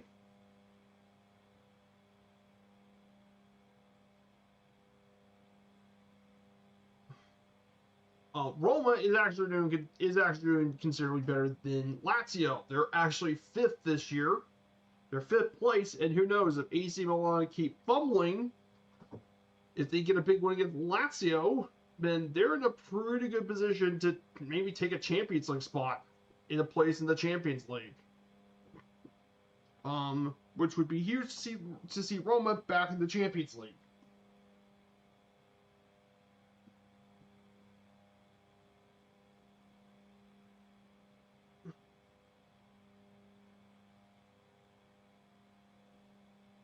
So that pretty much seals it for pretty much all of that sort of stuff. So I'm thinking next week is probably Aston Villa and Man City. But yeah, I'll definitely keep an eye on that.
Hmm.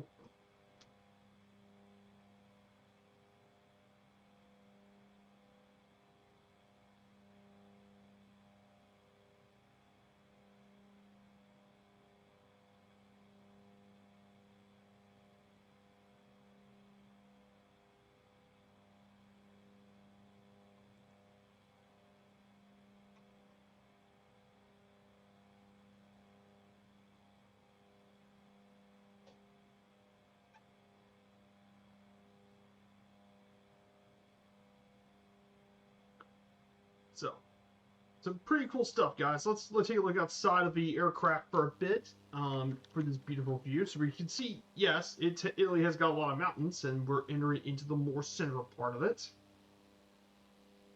So you definitely see some of the mountain ranges here in this part of Italy. Hmm. Um, so you can definitely see some of the beautiful mountain sides, of course. You guys all know about Rome.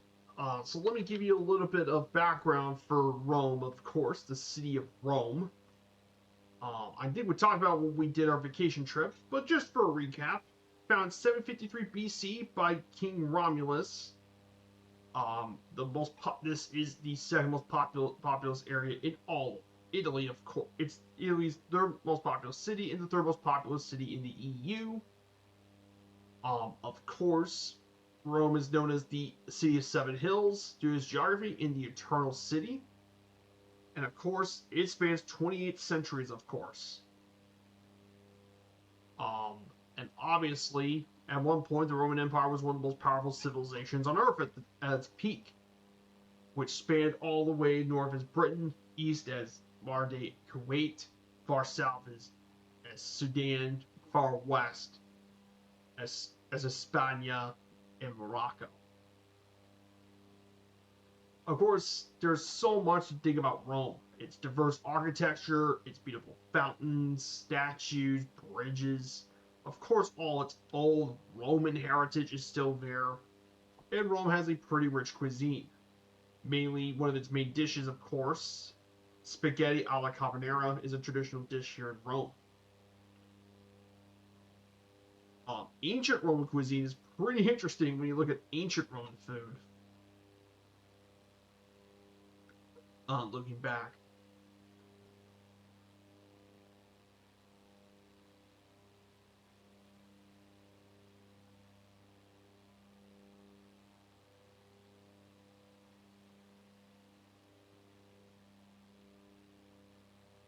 Roman food has a lot of different food dishes. Some of the famous dishes in modern Roman cuisine include bruschetta, which is grilled bread on top of garlic, olive oil, and salt with an appetizer.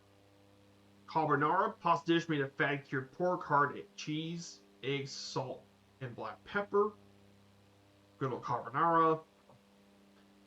You have the um, trippa alla romana. Once a popular dish with a lot of the among the poor's inhabitants of Rome, it's now become a staple of Roman cuisine. And it's part of the Quinto Quarto, which is the fifth quarter from the Boer kitchens. And basically, it's made with ripe white onions, peeled tomatoes, carrot, white wine, cheese, pecorino romano cheese, and pennyroyal leaves. Some of the famous dishes, of course. Lots of really cool stuff. Now, ancient Roman food is actually really interesting, though, too. And one of the things about ancient Roman food is, surprisingly, there's actually some preserved stuff over the years that's changed a lot from kingdom to republic to empire, as well as trade. But the disparities with Roman cuisine changed with the social classes. Most organic foods in Canada are ordinary conditions, but actually Animal Bones offer some details about the Roman diet. And they found apparently from Bern and all that stuff, imported figs. They found chickpeas from Herculaneum, remains of small fish bones, sea urchin spines, and mineralized plants in the sea sewers. And many archaeologists discovered some of our plants: dill, coriander, flax, lentil, open poppy, and other nuts. And they have all sorts of different foods and ingredients in meals.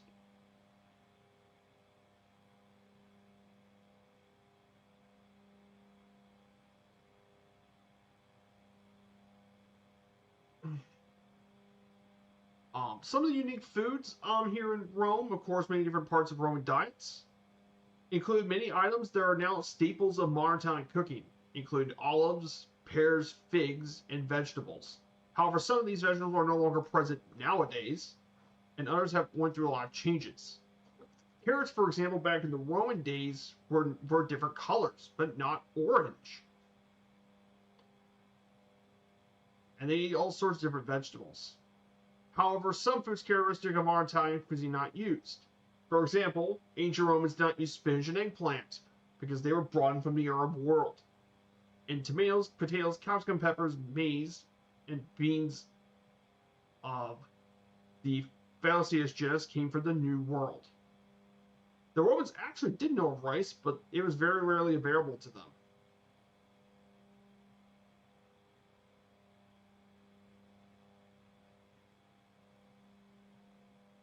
But one other really interesting bits of food that a lot of people eat, of course, one very interesting piece of meat they eat are dormice. It's a delicacy. It is a status of the wealthy Romans as well.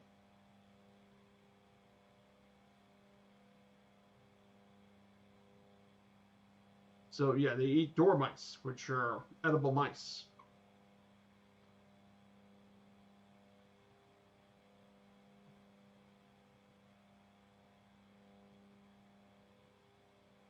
One very interesting thing they used a lot of the as a condiment is garum, which is their own ancient fish sauce, made with different qualities like fish, like tuna, mullet, and sea bass. It could be mixed flavored with wine or diluted with water. But basically, it's what they use for a lot of their food. But yeah, ancient Roman cuisine is something very interesting to look at, to learn too, when you get into the ancient city, of course. So we're just 34 nautical miles from the eternal city of Rome. We'll take plenty of pictures, and then we'll make our way through to the final stop.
Hmm.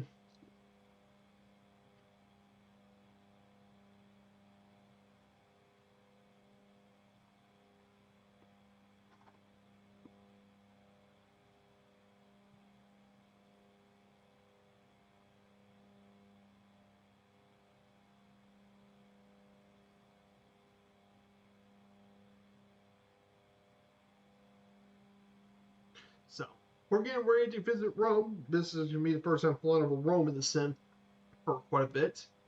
So we're gonna go ahead and make our way to the Eternal City. So here is Rome coming ahead. Once we cross this mountain, we'll drop into, how low does it say we need to drop? 1,500 feet.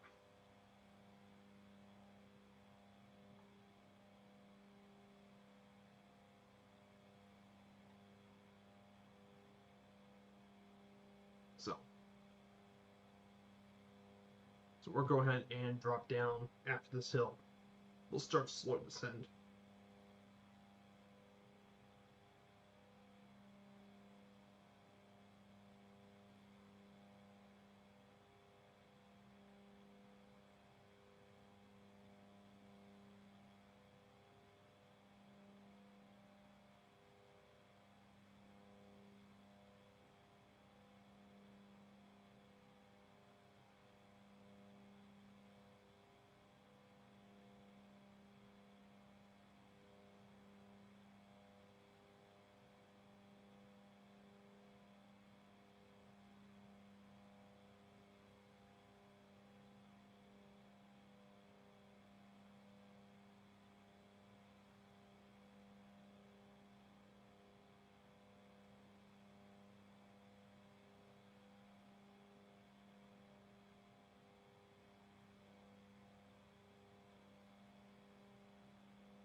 So we are getting pretty close to the next stop. So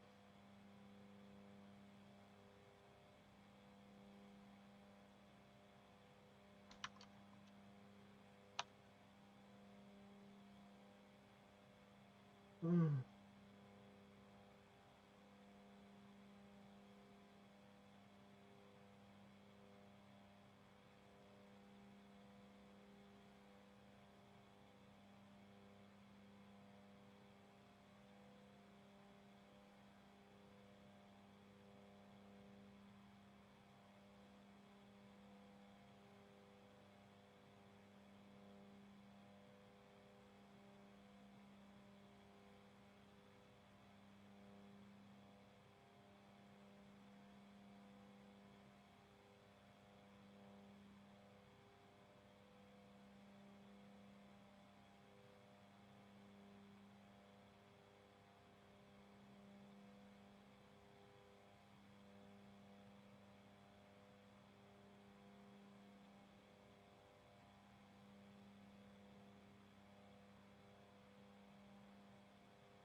so here we go. We're about to finally make our descent.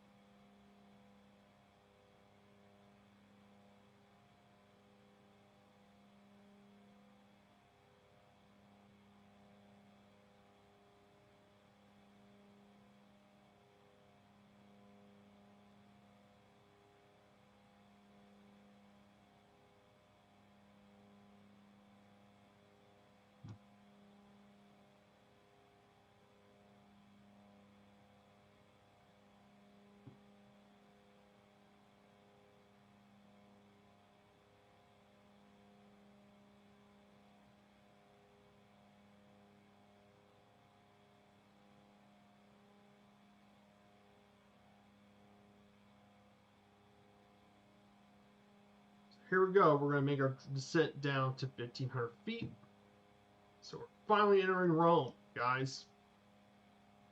Looking forward to this, obviously. See what Rome looks like in the sim.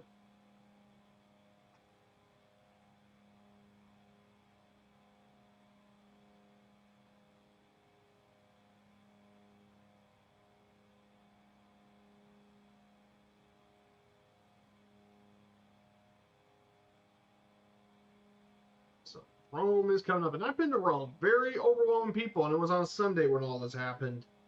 So very, very intense and very passionate. Lots of people, of course.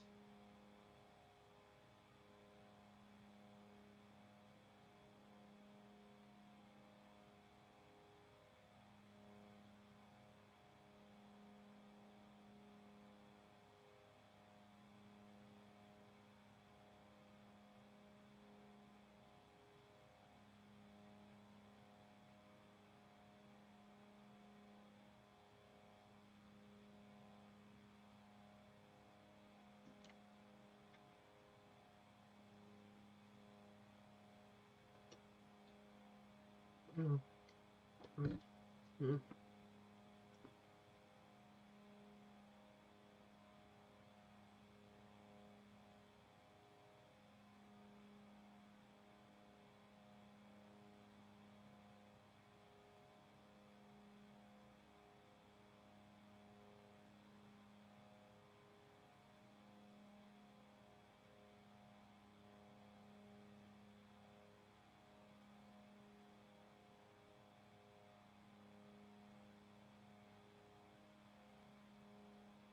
So here we go. I think we have Rome in the distance, baby. Rome. So we're going to go.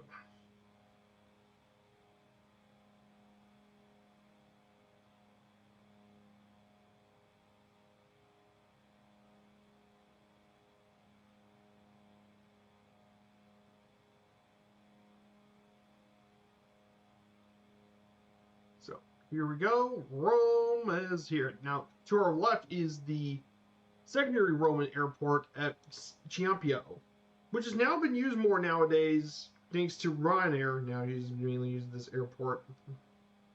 Lima India Romeo Alpha.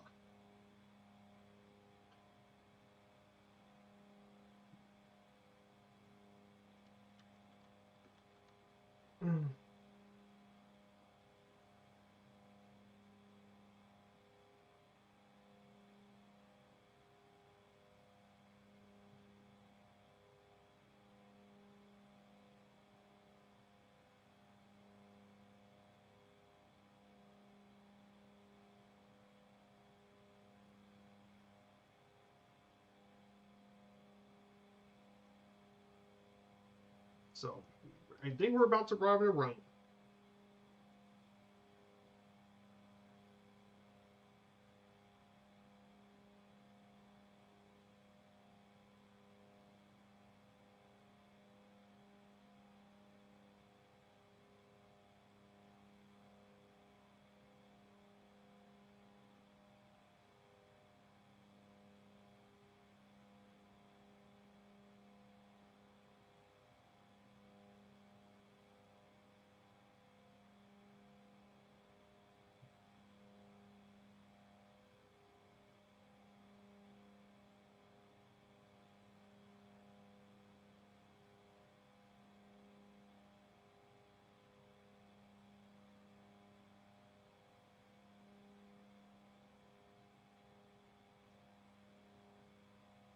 So here we go.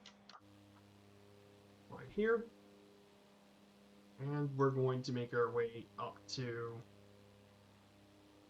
Tipiano.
So here goes. We're gonna visit the Circus Maximus first, and then from there we'll go into the Roman Colosseum.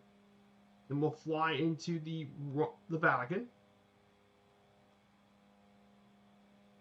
So in fact, I'm going to go a little more slowly here. So we're going to lower the speed to right here.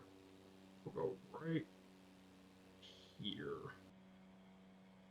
That should lower the speed a bit.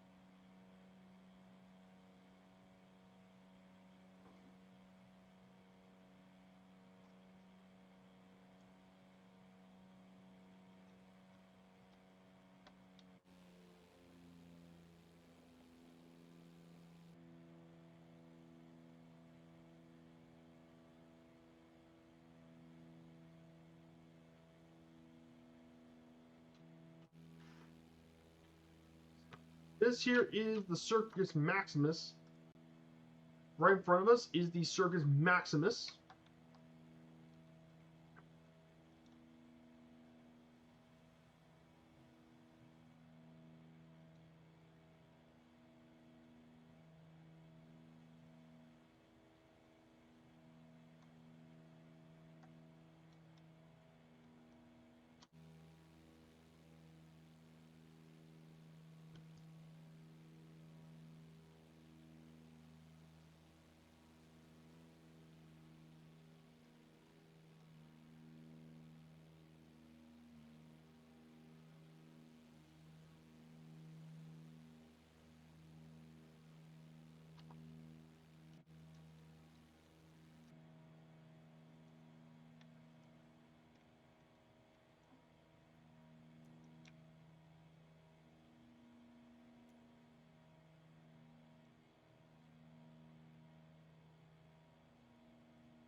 Yep, there's the Roman Colosseum stuff.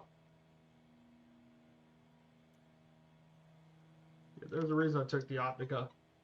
Yeah, it is a bit slower, and you can slow this down significantly.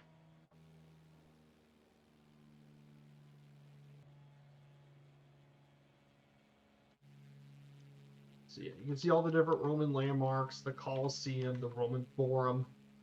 We've been there. We actually don't walk quite a bit from there. There's the Parthenon.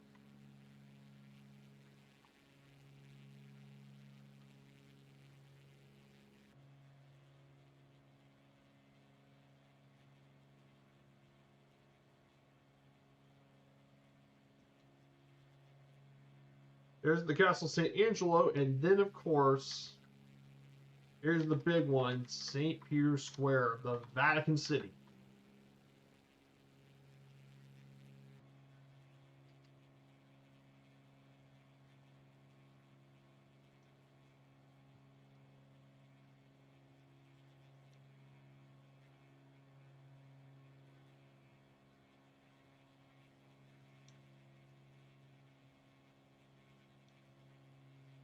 Look at that for a view, everyone.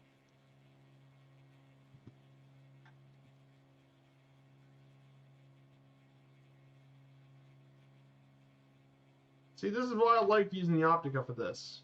It's slow. You can go nuts and look at the view. There's St. Peter's Basilica. I've been in there. Very awesome basilica. Absolutely huge. I've been there too. Amazing place. And then, of course, we'll turn to 353.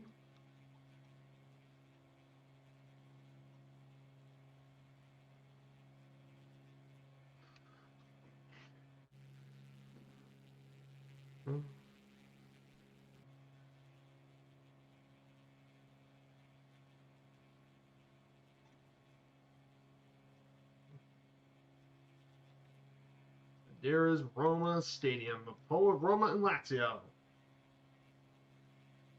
So I hope you guys like that sightseeing thing of Rome because it's really, really cool.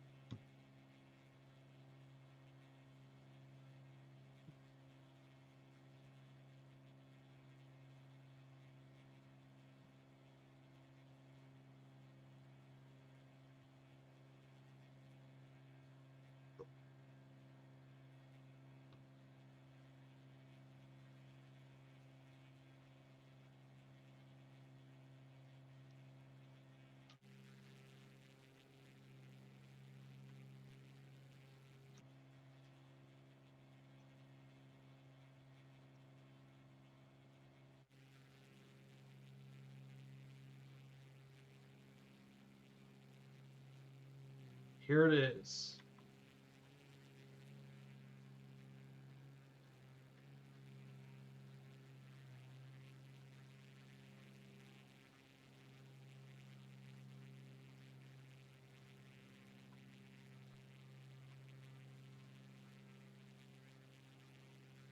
There it is. Here's Roma's Olympic Stadium. Of Roma and Lazio. Okay, it's time we fly and head our way in to our final airport.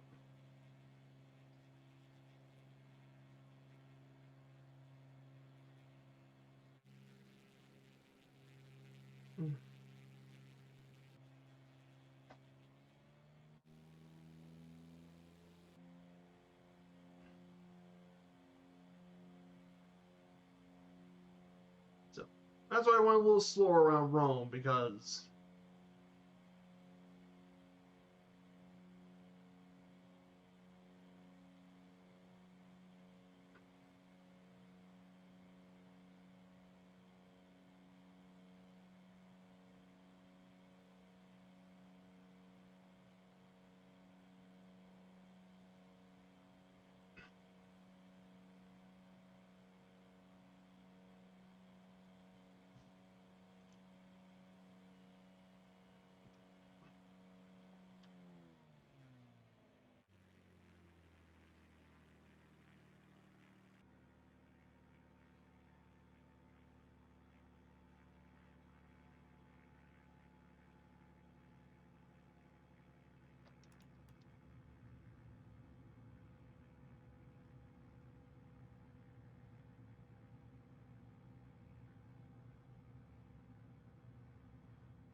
and there we go.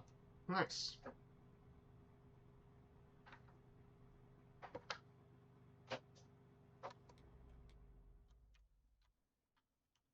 So that's it, everyone. Welcome to Rome and the end of our stream. Guys, thank you all so much for being here today. So we're gonna go ahead and find someone to raid.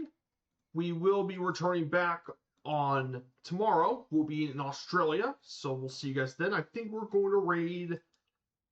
I mean, a lot of people are playing Forza Horizon 6, so I'm going to stay with Flight Sim, and I think we're going to raid my good friend Court. I don't think I've raided him for a bit. No worries, Surly. No worries at all. I completely understand. So we're going to raid Court. So we're going to go ahead and say hello to him.